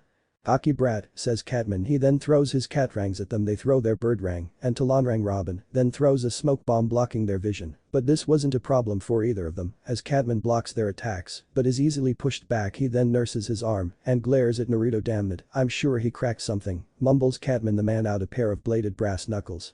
Talon's senses then begin going off. He then tackles Robin to the ground. Robin down, exclaimed Talon, and just barely avoiding the bullet they raise their heads and see Deadshot aiming his arm gun at them. Talon narrowed his eyes at the assassin Deadshot. Hey Robin, how about I take Catboy and you take Deadshot, says Talon. Sure, you take Hello Kitty and I'll take the walking gun. That'll be fun, says Robin. They both throw their weapon. Talon runs at Catman while uses his agility. Before Catman can pull the trigger on his gun, a birdrang hits the barrel. Just as he pulls the trigger, it blows up in his hand, causing him to clutch his hand in pain. Robin then sends a flying kick to the man's chest.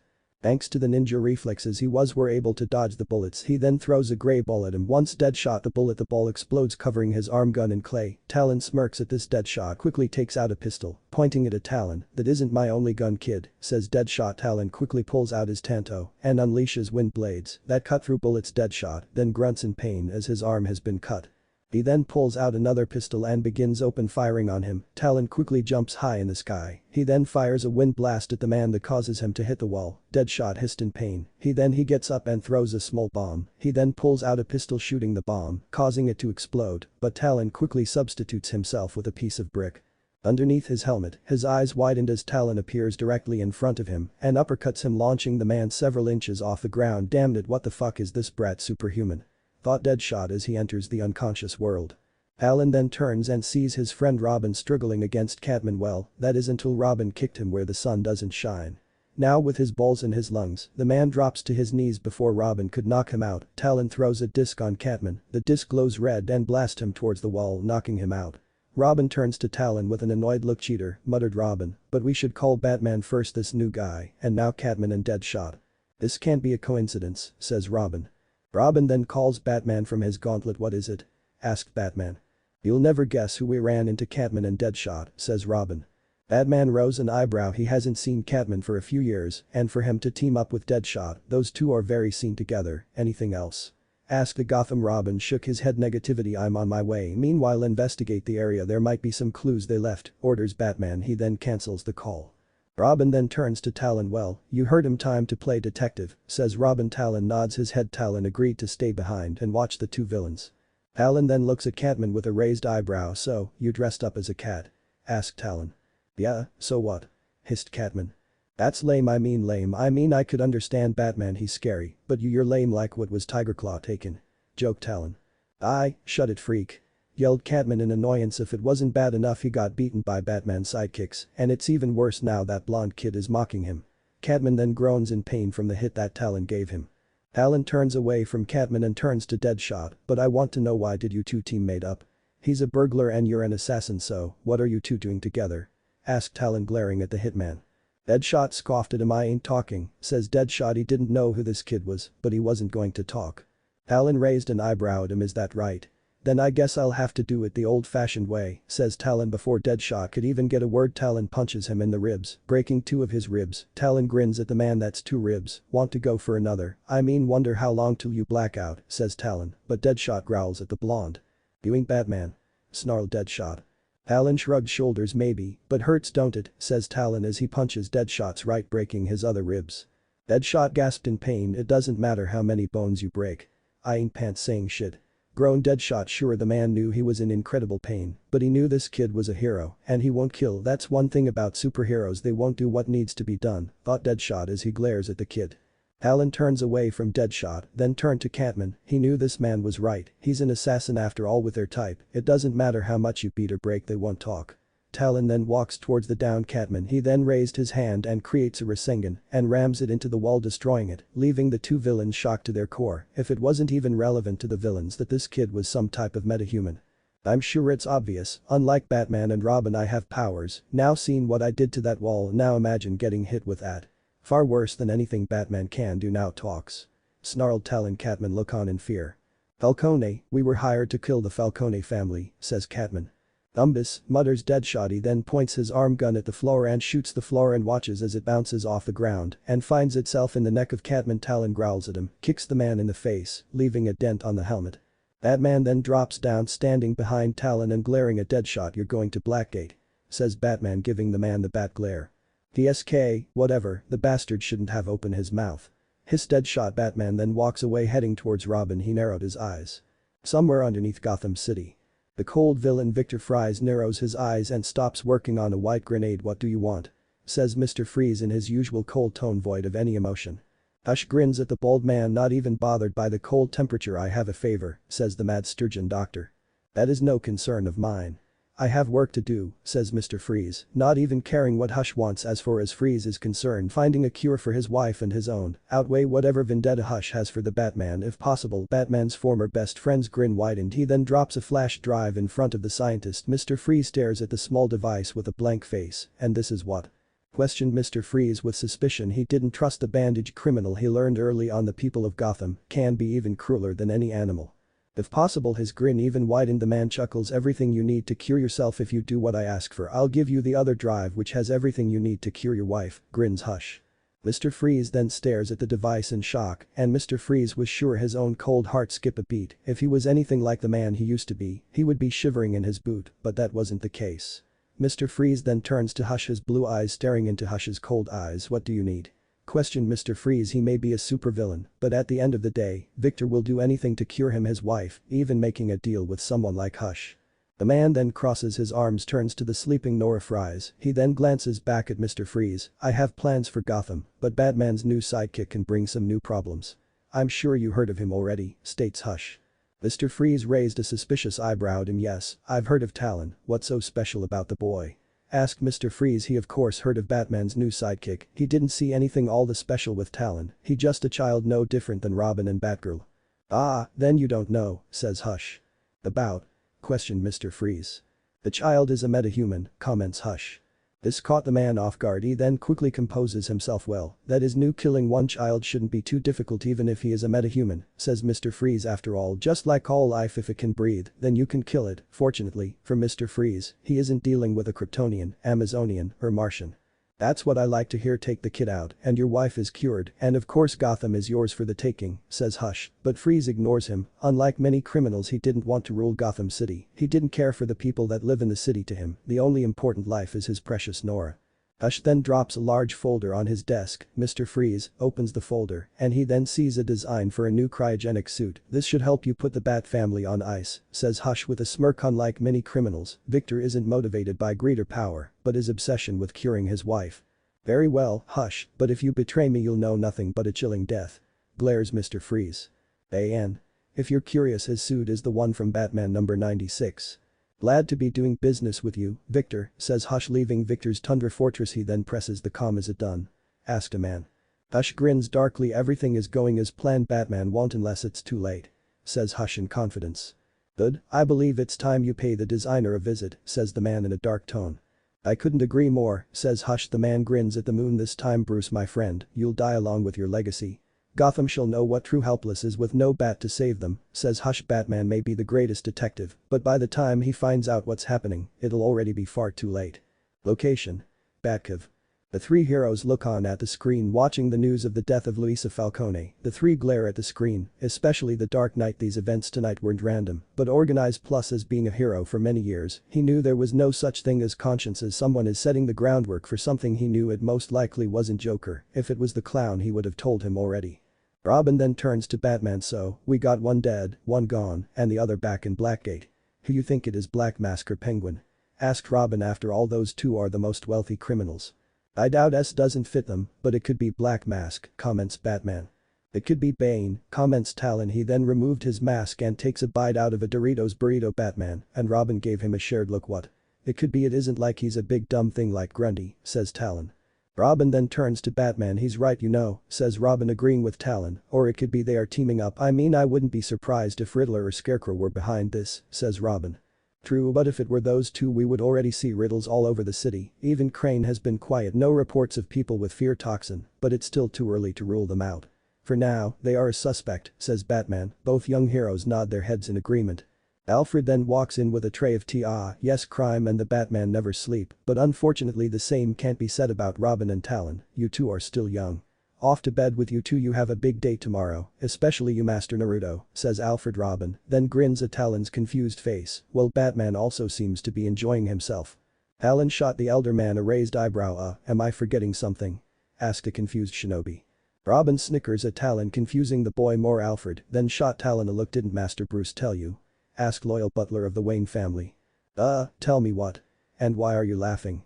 Yells Talon, pointing his finger at Robin. You are going to school tomorrow, the same one young Master Richard goes to, says Alfred. The whole cave goes quiet, and the only thing that can be heard is the flapping of bat wings within the cave. Why the hell do I have to go to school? I'm a ninja. Exclaimed Talon. Robin laughs loudly at the blonde. He knew his friend would overreact.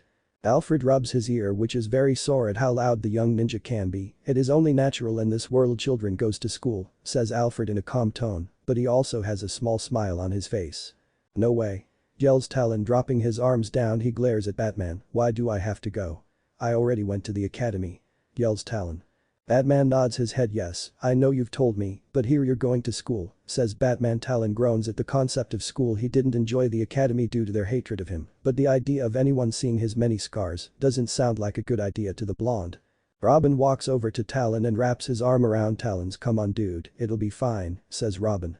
And no pranks, Master Naruto, you are trying to blend in, says Alfred. Another groan could be heard. Batman looks at Robin and Talon with a pleased look. Alfred then turns to Batman. Those two have gotten closed, says Alfred as he watches the two race out of the Batcave and back into the mansion. He's what needs, says Batman. And what might that be? Asked Alfred. The friend, says Batman. Alfred smiles at this. Gotham Academy. Grins at Naruto, who's wearing a Gotham Academy uniform. I hate you so much, thought Naruto as he glares daggers at. Not a single word. Threatened Naruto, glaring at the smirking who just keeps smirking at scowling blonde, clear enjoying this moment. Then begins to snicker at Naruto. What? I think you look quite dashing. Grinned Robin. Naruto slumps over and grumbles. Looks at the blonde with a sly grin on his face and remember no pranking. Says. Naruto groans knowing this day was going to suck. He honestly thought his days being bored in a classroom were over, but of course he should have known Bruce would make him go to school along with Ugh, I hate school. Muttered Naruto. He just hopes his experience at Gotham Academy will be better than his time at the academy. Then playfully punches him on shoulder. The blonde turns towards him with a raised eyebrow. Come on, dude, it won't be all bad. And hey, we'll be in the same class so you won't be alone, and this school isn't like the academy. Said, but he said the last part in a low tone so one could hear. Now come, dude, we better hurry before we're late, says the young teen grinning at Naruto who grins back at him. The blonde could only hope his fellow students and teachers are nothing like how they are back in his home dimension, but he does hope all his friends are alright. He knew Sakura is sad about Sasuke. She was always so hung up on him, which he never understood since he never showed an ounce of kindness. Knowing Tsunade, she probably went into a blind drunk rage, destroying everything. He could only assume both Iruka and Jiraiya were also devastated. Ugh, man, and no pranking. Shikamaru is right, life is a drag, mutters Naruto. This causes him to mentally sighs. He hope they're okay. Those sound four guys were not weak by any means, especially that Kimamaru guy, he was no slouch. Thought Naruto elbows him in his catching the former shinobi's attention. He soon realized they are at the door of their classroom. The two enter the classroom. Everyone turns to look at them more precisely. Naruto, the teacher, smiles at Naruto. She then looks at her clipboard. Ah, are you Naruto Uzumaki? Asked a teacher. The blonde child nods his head. It's nice to meet you, may call me Miss Brown. Said the woman. You can take a seat next to, said the teacher. The two walk towards their seat with Naruto sitting next to him. Okay, class, open your history books to page 53. Said Miss Brown. No doubt a lot of the students gave a mental groan at history class. History class was not something the children were interested in, but they each did what they were told. Because Naruto is new he and had share a book, the blonde didn't mind. He just hopes this Miss Brown is nothing like the teachers he had at the academy. Well, except for Iruka, he was the only one who took the time to teach him and correct him at what he was falsely taught. The tiny paper ball falls on his desk, catching his attention. Both he and looked at the crumpled piece of paper in curiosity. Looks at Naruto with a curious gaze. Naruto opens the crumpled up ball of paper and he reads the words, look behind you. Both Naruto and Robin turn their heads and sees a very pretty blonde teen winking at Naruto, causing the former shinobi to blush while grins at his friend. Still think this is a bad idea?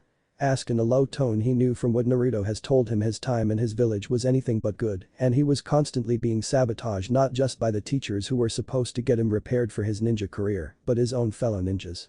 But here his friend can start a new life away from everyone in that village. From what Naruto told him and Batman, the people are very ignorant and naive after all. Instead of believing their fourth Hokage who they are as a hero of the Leaf who was a master and seals, they still didn't believe or trust their leader. To the village's Sandame Hokage was a naive fool to trust such a secret with the whole village. The old man should have never told the people, only people he knew he could trust. He honestly couldn't imagine the Justice League doing something like that, but then again Naruto's village was a military village, but even still Naruto being such a valuable asset to the village would make you think they would want him properly trained. Hopefully Naruto can put Konoha behind him and find a new life here, thought. Many hours later the blonde blur rockets out his seat as the final bell rang. Snickers at the retreating form of Naruto. Haha, he really doesn't like school. Thought as he slowly follows after the blonde teen. As he steps out of the school he finds the teen waiting and looking very impatient. Grins at Naruto. So, how was school? Asked. School sucks, it's no different at the academy. All schools are boring, even the teachers are just as boring as the ones at the academy. Said Naruto, but at least no one knew him. He actually felt nice being somewhere where he isn't hated for simply living here. He isn't burdened with the title of Jinchuriki or dead last. Here in this world, in this city, he isn't Naruto Uzumaki, the dead last of Konoha. No, here in Gotham, he's just Naruto Uzumaki, and he likes it. No one constantly belittling him or calling him an idiot.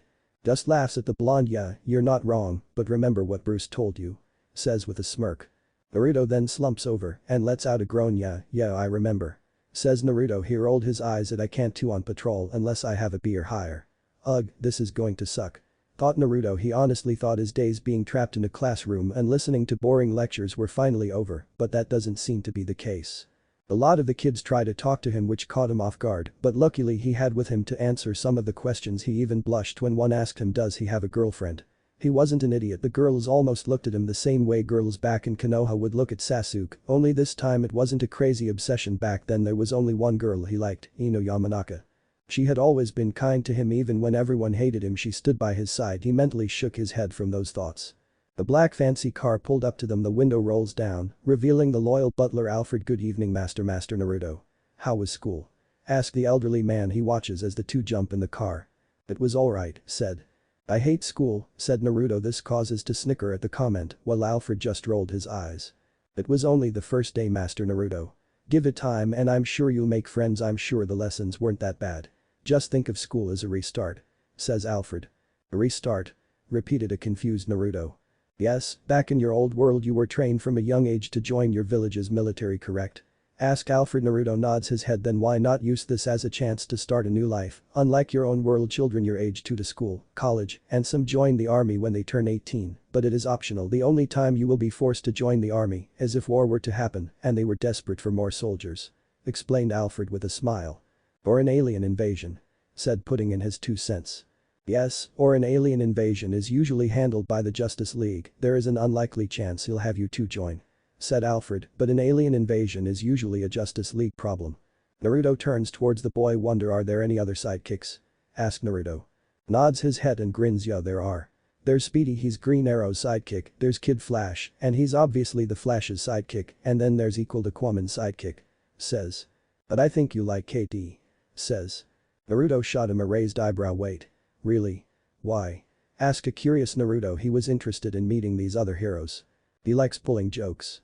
So, I think the two of you would get along. Besides, I'm sure he'll get a kick out of your pranks. Kid Flash may be fast on his feet to bat. I can't say the same for his mouth. Snickered. He remembers a few times where but mouth got him in trouble on a number of times. Maybe you can introduce Master Naruto to them, advised Alfred. The child needs to engage with other children, and hopefully this will cause the boy to open up. Plus Alfred didn't want to see the boy be consumed by his trauma, just like how his master Bruce is consumed by his own trauma revenge. Nods his head in agreement. Liking the idea, he turns towards his blonde companion, who also nods his head in agreement. Plus can rub it in Kid Flash's face that the newest member of the Bat family is actually a superpower ninja from another world. The young teen honestly couldn't wait to see how Kid Flash would react. After they arrived home, both went to do homework, or in Naruto's was bribed into doing his homework or no ramen for 3 months. He was sure how, but Alfred had found his secret stash of ramen and only allowed him to eat ramen every once in a while. He of course had. Bruce and Alfred helped Naruto with his homework, so Bruce had an idea how to teach Naruto a much faster way. Shadow clones. The blonde would create a small group of 10 clones, and each group would study for an hour, then would pop out of existence after spending torturous hours of studying and homework. The two were sparring against each other, was wielding a bow staff, and Naruto was wielding Bakken. Both boys were wearing weights on their bodies. Bruce in his Batman costume nods in approval as he watches Naruto and parry each attack. Suddenly the hidden door opens. Alfred walks in the Batcave with someone walking behind him. The two stop their soaring match and glances over at Alfred. I have refreshments ready and Miss Barbara is here.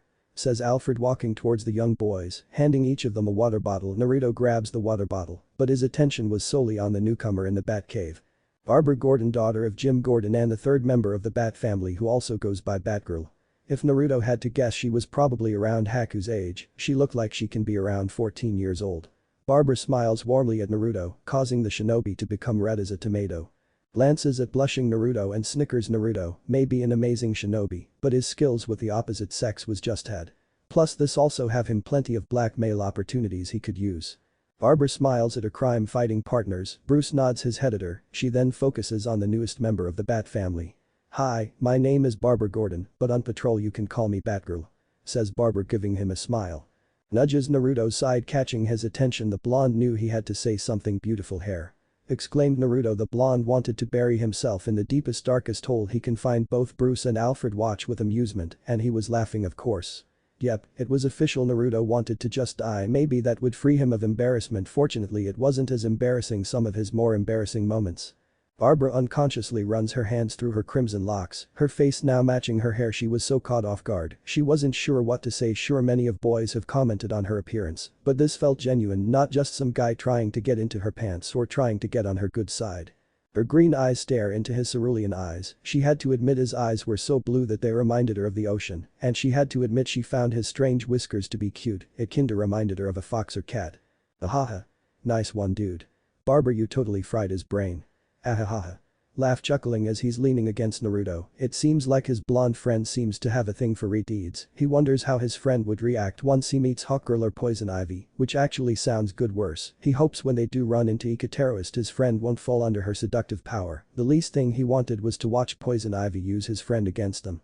After a few fumbles of talking and promising to prank the hell out of, he knew the boy wonder won't let him live this down, so pranking seems only fair. Hi. I'm Naruto Uzumaki, but I guess on patrol you can call me Talon. Said Naruto. The blonde wasn't so sure what caused him to make a total ads of himself. After all, when he was younger he used to like Sakura before she became a birch, then he befriended Ino and developed a crush on the platinum blonde, but he never made an ass of himself those times. She extends her hand out to the blonde who took it and snakes her hand, then elbows Naruto in the sides, causing him to turn to the other boy, who seems to be enjoying this way too much. Wow, Naruto. Never knew you had a thing for redeeds. Snickered in a playful tone. He laughed as he watches as Naruto's and Barbara's face becomes a deep red, his laughing comes to a stop as Barbara stomps down on his foot, causing him to scream in pain. She smirks and rolls her eyes at nursing his foot. She then turned her attention back to the whiskered blonde. It's good to have you on the team. I know probably said this, but welcome to the Bat family. Said Barbara, giving him a warming welcome smile. Naruto smiles widely at the mentioned family. Family. That's right, Bruce basically adopted me just like he did with us. Almost feels like a dream, thought Naruto as he glances around. He wonders if this is how a team is supposed to be. No constant fighting, no lazy teacher.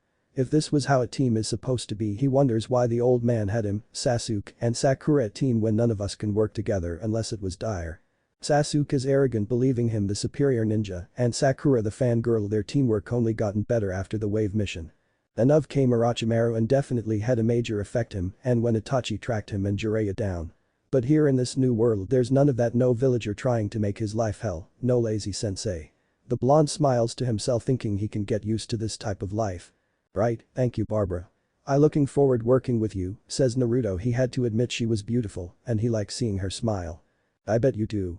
Joked and snickering in the process, which was silent by Naruto punching him on the shoulder, causing the boy wonder to yelp in pain. He looks at Naruto with a sarcastic smirk.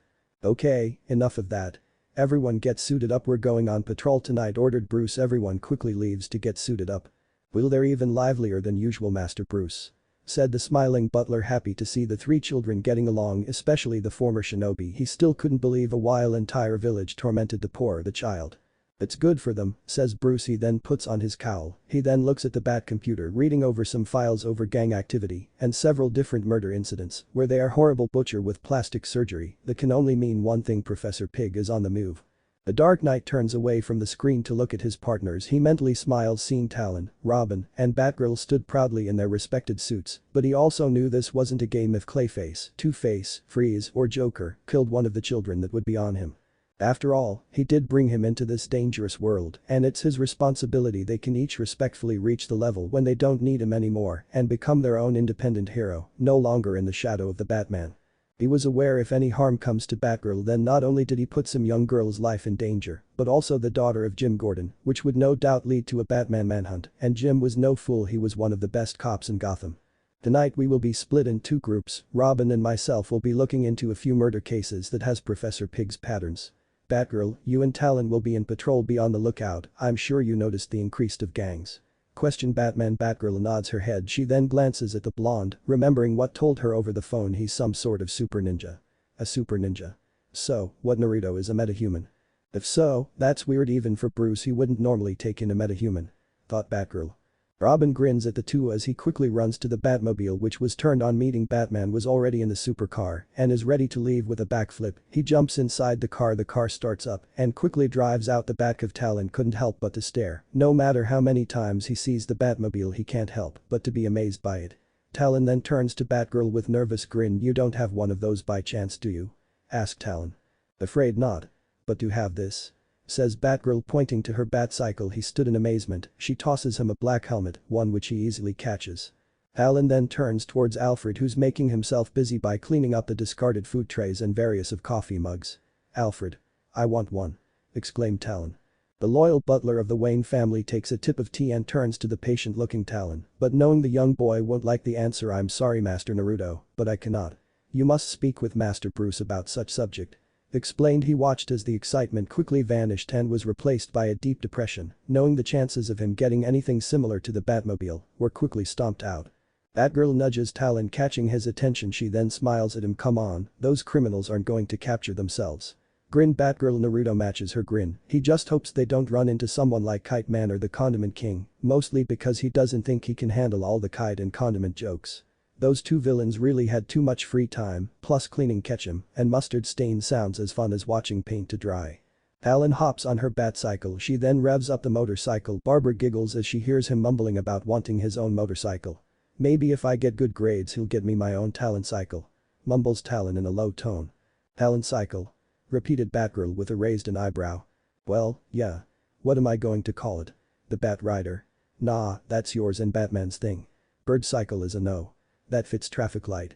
Says Talon. Batgirl laughs at the accurate description of Robin's costume. Haha, yeah, I can see where you're coming from. But there's something I want to ask. Asked Batgirl. Sure. What is it? Questioned Talon. That sword. Did you get it from your homeworld? That's what Robin told me. Asked a curious Batgirl. Well, the sword looked like just any Japanese sword. She felt like the katana held a deeper meaning other than trying to look cool. Yeah, my sensei Heiichiko gave me this sword after I graduated from the academy. He was one of the few adults to show me genuine kindness and the few people to give me something that wasn't effective. Said Talon. Hearing this caused her to frown. She remembered telling her he had a harsh life in his world. Well, she was happy that the blonde has escaped his world. She hopes he can make this world his home. Your sensei, he sounds like a great man. Said Batgirl with a smile. Yeah, he was. Said Talon in a downcast tone. Batgirl's eyes widened at hearing this. I'm sorry, I didn't know. Apologized Batgirl. It's fine, you didn't know. There was an invasion with Atogakar and Sunagakar. There were a lot of casualties. Unfortunately, he was one of them. Explained Talon. Her eyes went wide. She couldn't believe it. Not only was he a child soldier, but he was even involved in a war. I'm sorry to hear that. Hey, it sounded like a good man. Said Batgirl with her eyes gaining a downed look. She then suddenly smiles. Hey, why don't you tell me some of your adventures and sure you have dozens of stories, says Batgirl in the hopes of to lighten his mood. Talon grins at this, nearly splitting his mouth with a wide grin. Sure, no problem. I can tell you about my first mission. Exclaimed Talon with a grin. Konohamaru and his little friends always enjoyed this story. The young hero then begins talking about how the story began. She couldn't help but giggled at the story where his team had enough of D-rank missions. Both agreed that the D-rank missions were nothing but chores that an average citizen could do. She did laugh at the countless times they had to catch Tora. Batgirl couldn't imagine making her and do something like walk someone's dog or paint a fence. The young Redeed was pretty sure D-rank missions in Naruto's world were nothing but chores and a waste of time. Sure, these missions, if you can call it that, build teamwork, but besides that they were pretty pointless. Batgirl lets out a laugh. You thought this Haku person was a girl. Laughed Batgirl, the blonde who blushes in embarrassment. He looked and sounded like a girl. Exclaimed Talon, now regretting telling her that part of the story. He definitely should have ignored that part. The young hero hopes Haku and Zabuza has finally found peace wherever those two might be. Am I cuter than Haku and Sakura? Joked Batgirl with a playful tone. Yes, hundreds times. Exclaimed Talon. The blonde quickly slaps a hand over his mouth. Both teens were a bright red. Each of their faces were as red as the Flash. The young teen mentally cursed for saying without thinking. Then again, his big mouth had got him in a lot of trouble in the past. Thank you, Naruto, said Batgirl with a smile on her face. Suddenly the police channel begins pick up. Batgirl smiles at this, plus it will help with the awkward moment. Not that she didn't find him attractive, she thought the shinobi was cute, he reminded her of a fox. Batgirl turned the police radio up, hearing about a robbery that had just happened at Gotham City Bank. Proceed with caution, these men are armed and dangerous. I repeat, these men are armed and dangerous. Exclaimed the officer. Batgirl speeds up her bike, driving past many cars, many of the people trying to catch a photo of Batgirl and Batman's newest partner Talon. Well, so much for a nice quiet night. Joked Batgirl. Talon cocks her half grin on his face. A quiet night in Gotham? Those exist. Joked Talon. It seems whatever the day it is, you always have some criminal doing something. It might be from Batman's enemies, or it might be from the various crime families. Gotham is the city where never sleeps or take a day off. The blonde knew other cities had their fair share of criminals, but luckily Batman isn't alone. The two grins to themselves as they hear the sound of loud screeching car tires. They're almost making this too easy. Grinned Batgirl. Talon then gains a sly grin on his face. Hey, you up for a little bet? Asked Talon with a grin. What you have in mind? Asked Batgirl. Whoever wins has to buy the winner's lunch. You game? Princess of Gotham. Joked Talon. Batgirl smirks at him and ignored the growing blush across her face. She knew if Supergirl can't see her now, she would never hear the end of it. She then hums to herself and glances back at the blonde with a grin. Okay, you got a deal, bird boy. Joked Batgirl. She watches as the young shinobi bounced from her motorcycle to building. She whistles in amazement and speeds up her bike. Batgirl grins as she sees a speeding car swerving around the corner. She speeds up her motorcycle. Talon couches down on a rooftop and pumps chakra into his legs and jumps off, launching himself towards the car.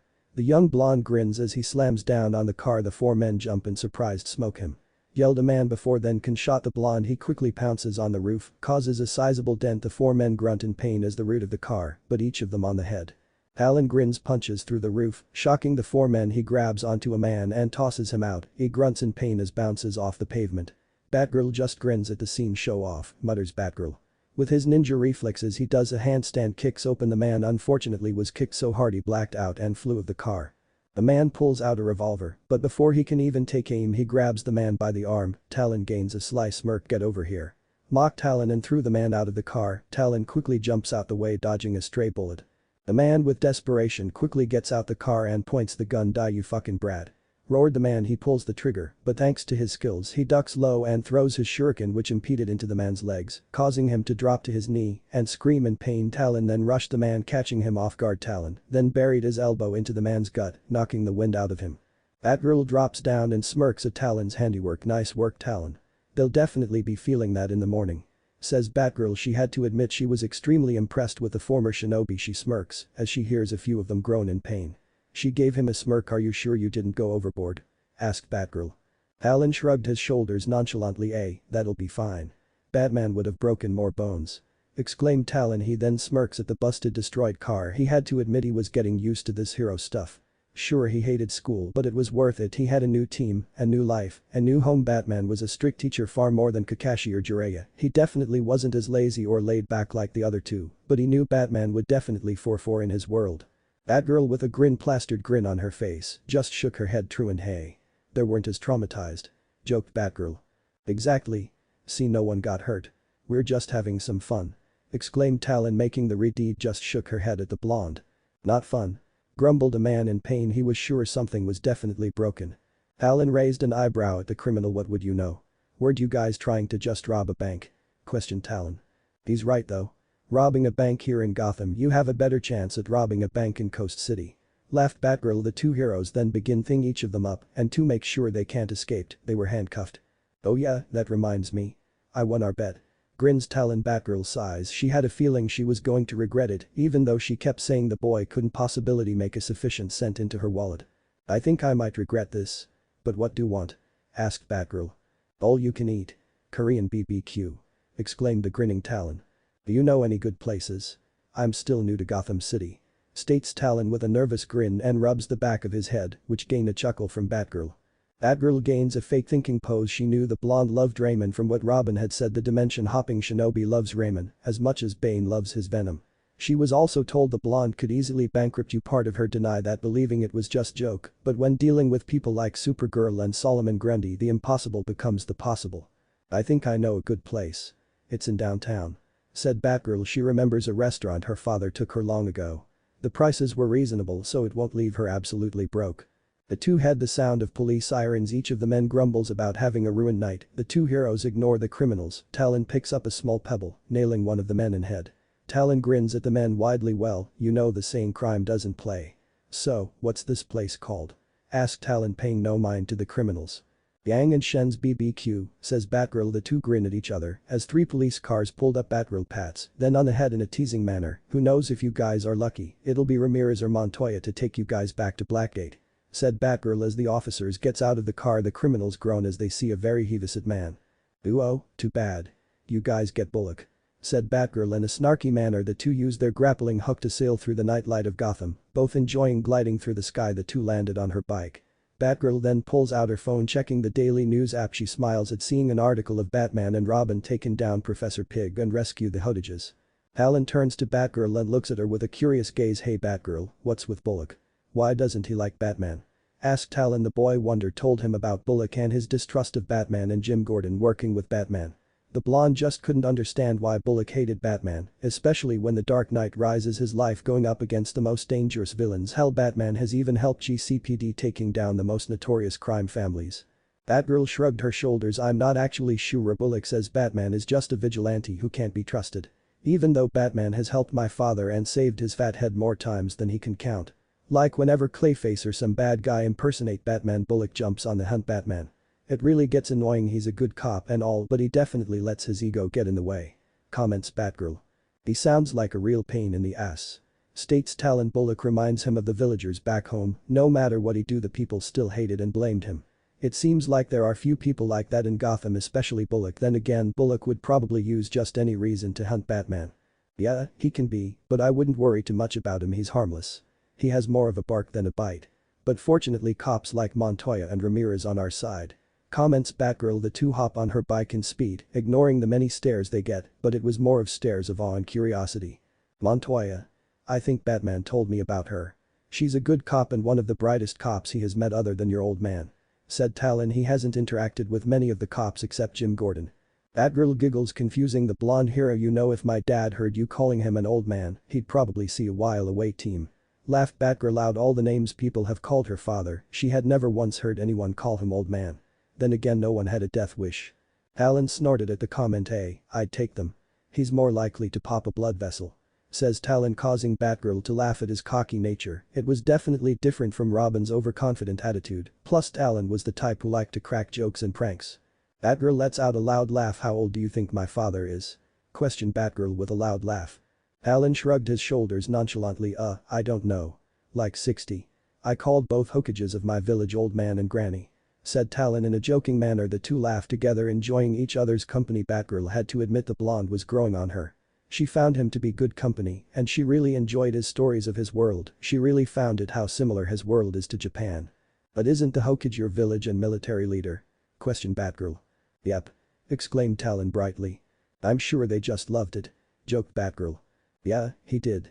Said Talon in a somber tone, thinking about Hiruzen, the first person who showed him kindness, to show him what it really means to be a shinobi. Hell, it was Hiruzen who introduced him. Hate sensei. It was still fresh in his mind. He remembers feeling saddened at the man's passing and angry at Orochimaru. It seems like things had started to fall apart. Team 7 was slowly drifting apart, and Sasuke, someone he once considered as a brother, had joined Orochimaru. When he first heard of Sasuke's betrayal, he felt saddened that his best friend had left the village, but he was also very angry at Sasuke for not only betraying the village, but also joining Orochimaru, who had killed Sandaime Hokage, someone he looked as a grandfather. What was he like? Asked Batgirl in a soft tone. Naruto gave a deep sigh and looks up at the night sky. He was wise, he always knew just what to say. He was as kind as any grandfather, but then he was the god of shinobi. Said Talon with a smile, remembering when the Hokage first took him out to eat at Ichiraku Ramen. He was always there for him, always helping him. He was the person who taught him what he really means to be the Hokage. I wish I could have met him, said Batgirl. The Sandaime Hokage kinda reminded her of her father, kind but stern when he has to. Talon with a small smile on his face just nods slowly. Yeah, me too. But he was also a pervert like most of my sensei I've had. Said Talon. Pervert? What do you mean pervert? Like watching porn? Asked Batgirl in curiosity. Nah, try reading pervert. Like when I first created this anti-pervert jutsu, I totally knocked the old man with a bloody nose. Says Talon with a snicker. Now that he looks back on it, a lot of his male teachers were perverts. Anti-pervert jutsu? Do I even want to know what that is? Asked Batgirl with a raised an eyebrow. Talon then thinks back when he first showed off his sexy clone jutsu in class. It was worth seeing Iruka-sensei reaction, but Ino did not forgive him so easy. Probably not. Says Talon, causing Batgirl to sigh. What? Asked Talon. I think I might have an idea what this anti-pervert jutsu of yours is. I just really don't think I want to know. Said Batgirl. That's fair, it's not really something you can use in a fight. Said Talon. So, it's a prank? Questioned Batgirl. Basically. Said Talon with a simple shrug of the shoulders. The blonde begins to sniff the air and stops him from drooling at the sheer volume of delicious food he can smell. As he looks around, he noticed some of the billboards and various of buildings. The words are in Chinese. Batgirl giggles as she glances at Talon, who's sniffing the air. Talon. Welcome to downtown Chinatown. Exclaimed Batgirl. The two passed by a small group of young teens who watch in curiosity. Where's Batman? Exclaimed a teen. Yeah. Where's Robin? Yelled a female wearing I Love Robin shirt. Neither one said anything. Batgirl just shakes her head with a laugh. Batgirl turns to Talon with a grin on his face. Don't tell, he'll get a fat head. Said Batgirl. Talon shrugged his shoulders. What's in it for me? Questioned Talon with a foxy grin. Batgirl bats her eyes at him, causing him to blush up a storm as he stares at her green eyes. I'll treat you to some ramen. Said Batgirl. It seemed like all you had to do was mention ramen or training, and you'll have the blonde shinobi shift gears real quick. And you'll pay for my ramen? Asked Talon. Since entering this new world, he noticed this world didn't just have food from his world, but all types of various food, and of course did laugh at him when he first ate a cheeseburger. But he also noticed how expensive some of the most things are. Sure, back home people would try to overcharge him, but here that doesn't seem to be case. He didn't he understand why was everything so expensive. He chalked it all up to the governments of this world. Batgirl rolled her eyes at Talon and gives him a snarky smirk. Yes, I'll even pay for your ramen. We really need to fix your ramen problem, said Batgirl, remembering when Robin had told her about Talon's obsession with ramen.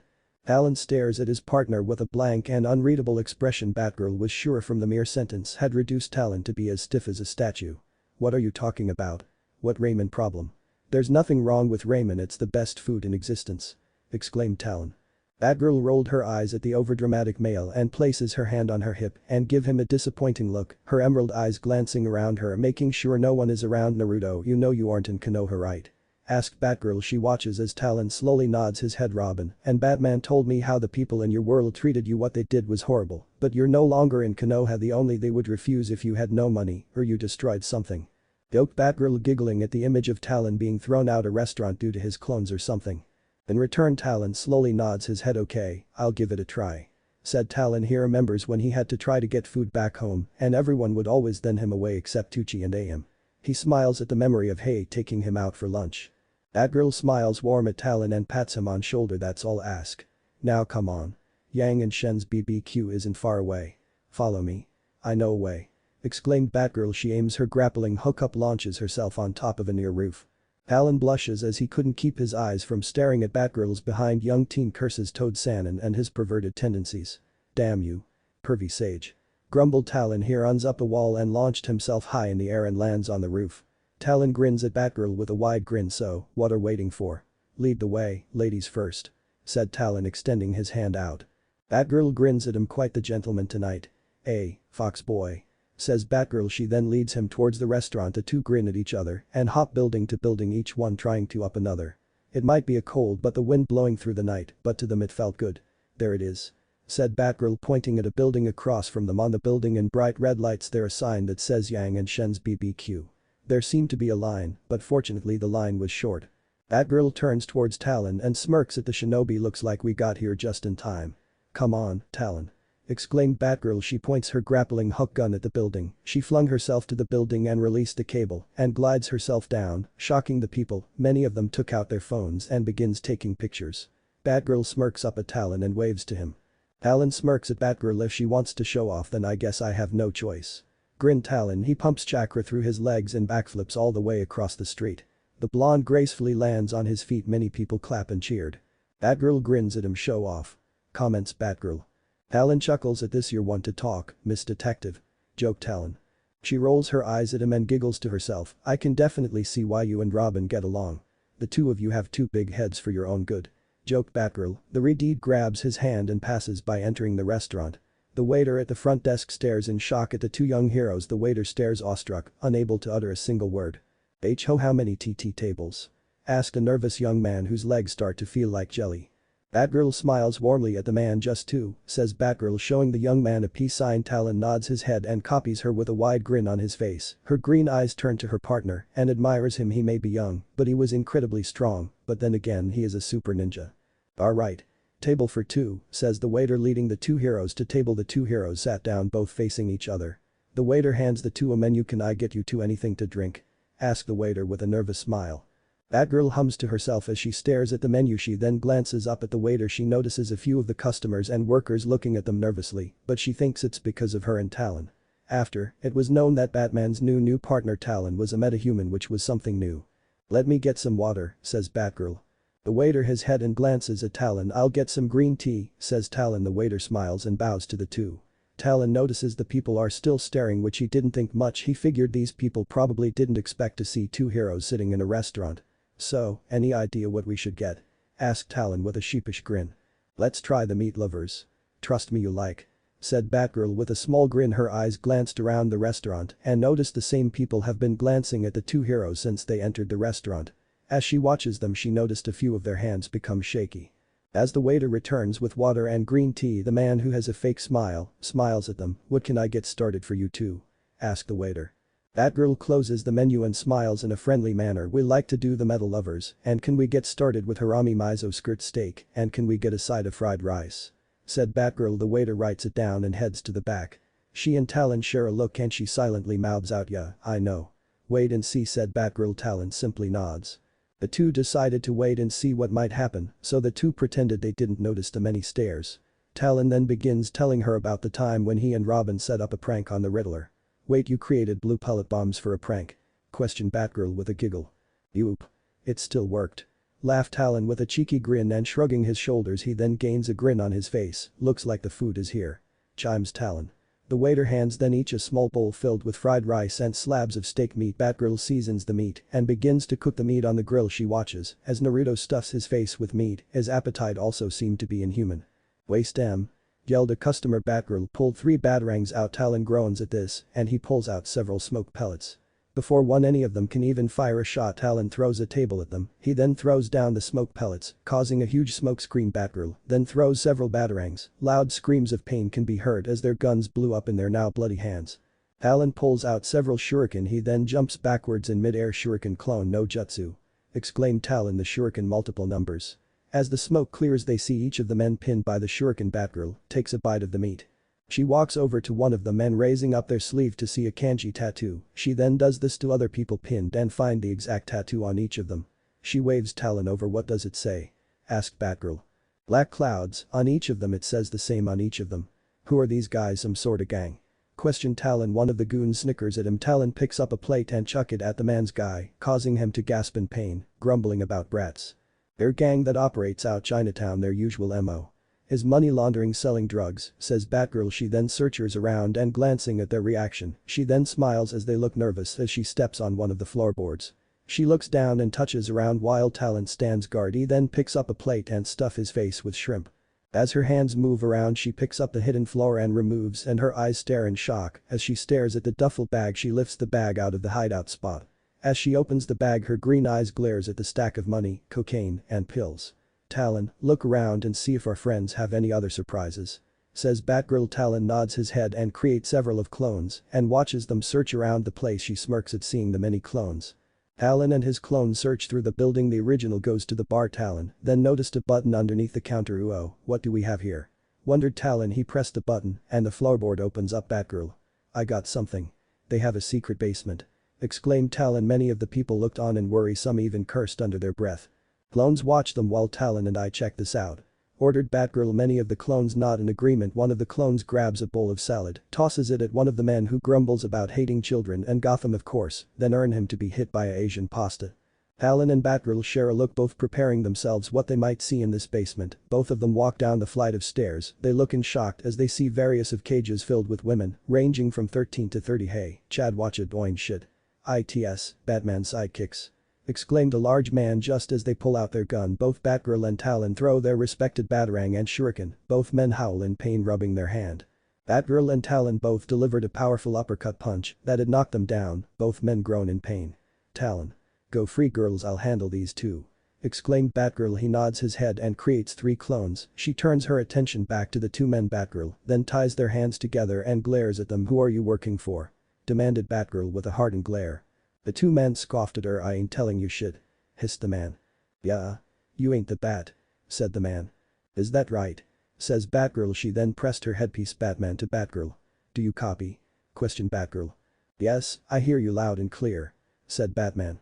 "Lysif and Talon are at Yang and Shen's BBQ and they're using it to launder money and human traffic," said Batgirl. The 2 men tried to have a brave face, but she could tell they were terrorized. Sure, they might not be scared of herself and Talon, but every criminal in Gotham fears Batman. "We'll be there," said Batman in his usual stoic tone, but the 2 men could only look in horror. They each turned to look at Batgirl, who is smirking down at them. "What? We gave you guys a chance. Not our fault, but Batman isn't going to be happy. Then again, he never is. But I do wonder what's he going to do once he arrives. Maybe he'll break every bone in your bodies, or maybe you guys will experience bungee jump, but without a bungee cord. Just think of it as free-falling. Now that I think about it, there was this one time when Professor Pig tried to experiment on children and he put him in a body cast," said Batgirl with a thinking pose. Both of the men turned pale. They heard rumors of how Batman has beaten and broken many criminals. Police brutality is one thing, but brutality by Batman, the man just stare and he'll have you confessing to every crime. Actually confessing each crime to Batman is more likely than telling your local priest every son you committed. Our old boss Chet is dead," exclaimed the man, hoping if he tells Batgirl maybe he'd get out of this with fewer broken bones. No one knows how he dies, all I know is some guy named Wei Chang took over, that's it, I swear. I never even met the guy. Exclaimed the man. Batgirl turns to the other guy with a raised eyebrow, I've never met him either. I'm not sure who has, but I do know he has hired guards, but they are just hired assassins. One of the hired assassins I've seen was Bloodsport, said the man. Her eyes narrowed, she turns her attention towards Talon, who took the women back upstairs. She then turned her focus back on the two men. Bloodsport.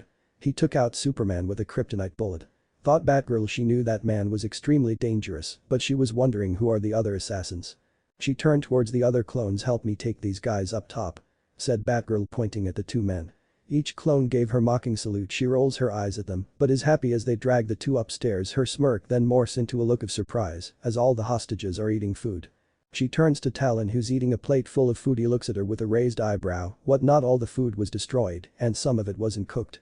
My clones even found food in the back, and they cooked whatever they found, says Talon, shrugging his shoulders as Batgirl stares at him. She then flashes him a charming smile, causing his face to turn red. You just keep surprising me, huh? Wondered Batgirl. A clone taps her on the back, causing her to turn to him, and he was holding plate full with food. She was smiles at him and enjoys the delicious food. I think I can get used to this, thought Batgirl. She then wonders what else will happen with Talon here.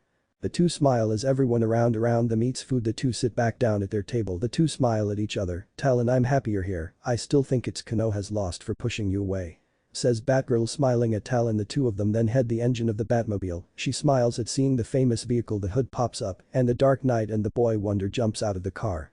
As Batman and Robin walk towards them, Batman glances at Batgirl, who points behind her. He looks inside the restaurant and see the retrained criminals. Batman narrowed his eyes. Wait here, Robin, ordered Batman. His young ward nods his head. Talon extends his plate out. Robin grins and shrugged his shoulders and take a mouthful of food. Wow, that's good, exclaimed Robin. Talon nods his head. I know, right? It was Batgirl's idea, besides the part this being secret criminal enterprise, said Talon. Batgirl smirks at him and punches him on the arm. With food stuff in her off mouth, she turns away from the two boys. Hey, I don't hear you complaining, Fox boy. Besides, we had great food and we found out someone is laundering money and human trafficking, so I'd say we had a pretty successful night, exclaimed Batgirl with proud smile on her face. Plus, and they had a let in who the new leader of Black Clouds, and unfortunately she's running a blank, their mysterious Wei Chang. Robin with a half smirk at the sound of multiple police sirens before grinning at the duo. So, I take it Talon and Batgirl's date was a success, joked Robin. Batgirl with a faint blush across her cheeks while Talon runs his hand through his hair. Even though he constantly teases the two, he can't help but feel happy about them, especially with the hard life Naruto was dealt with. With his plate clear of any food, he sets it on the ground and grins at his traffic team friend. If I didn't know any better, I'd say you were jealous. Always poor little bird boy jealous. I spend the whole night with a beautiful woman, well you spent yours with talk dark and gruesome and psycho pig, mocked Talon, grinning ear to ear.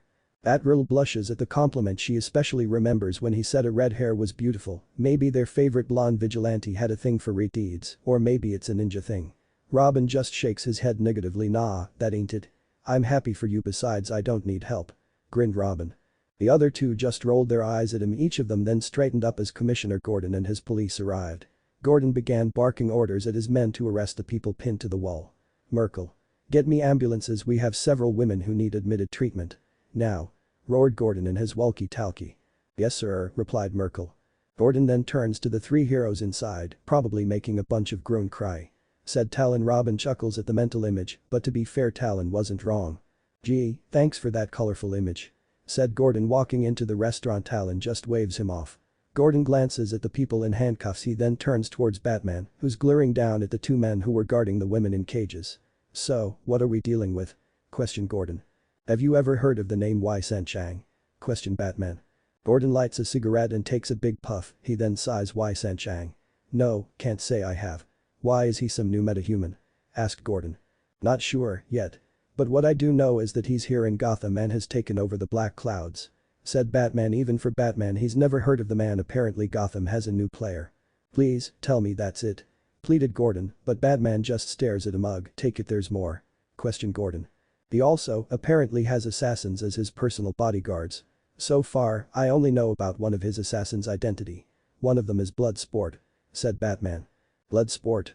But isn't he one of Superman's enemies? Question Gordon. Batman just nods his head, causing Gordon to groan at this. Just what this city needs, more craziness. I swear this place was built under some evil demon. So, what's the next move? Asked Gordon. He turns to look at Batman, but the Dark Knight already did his disappearing act. What now? Asked Montoya. She knew black clouds were small time, nothing like this, but this definitely meant whoever Y sent Chang is. He's training to climb up the Gotham underworld.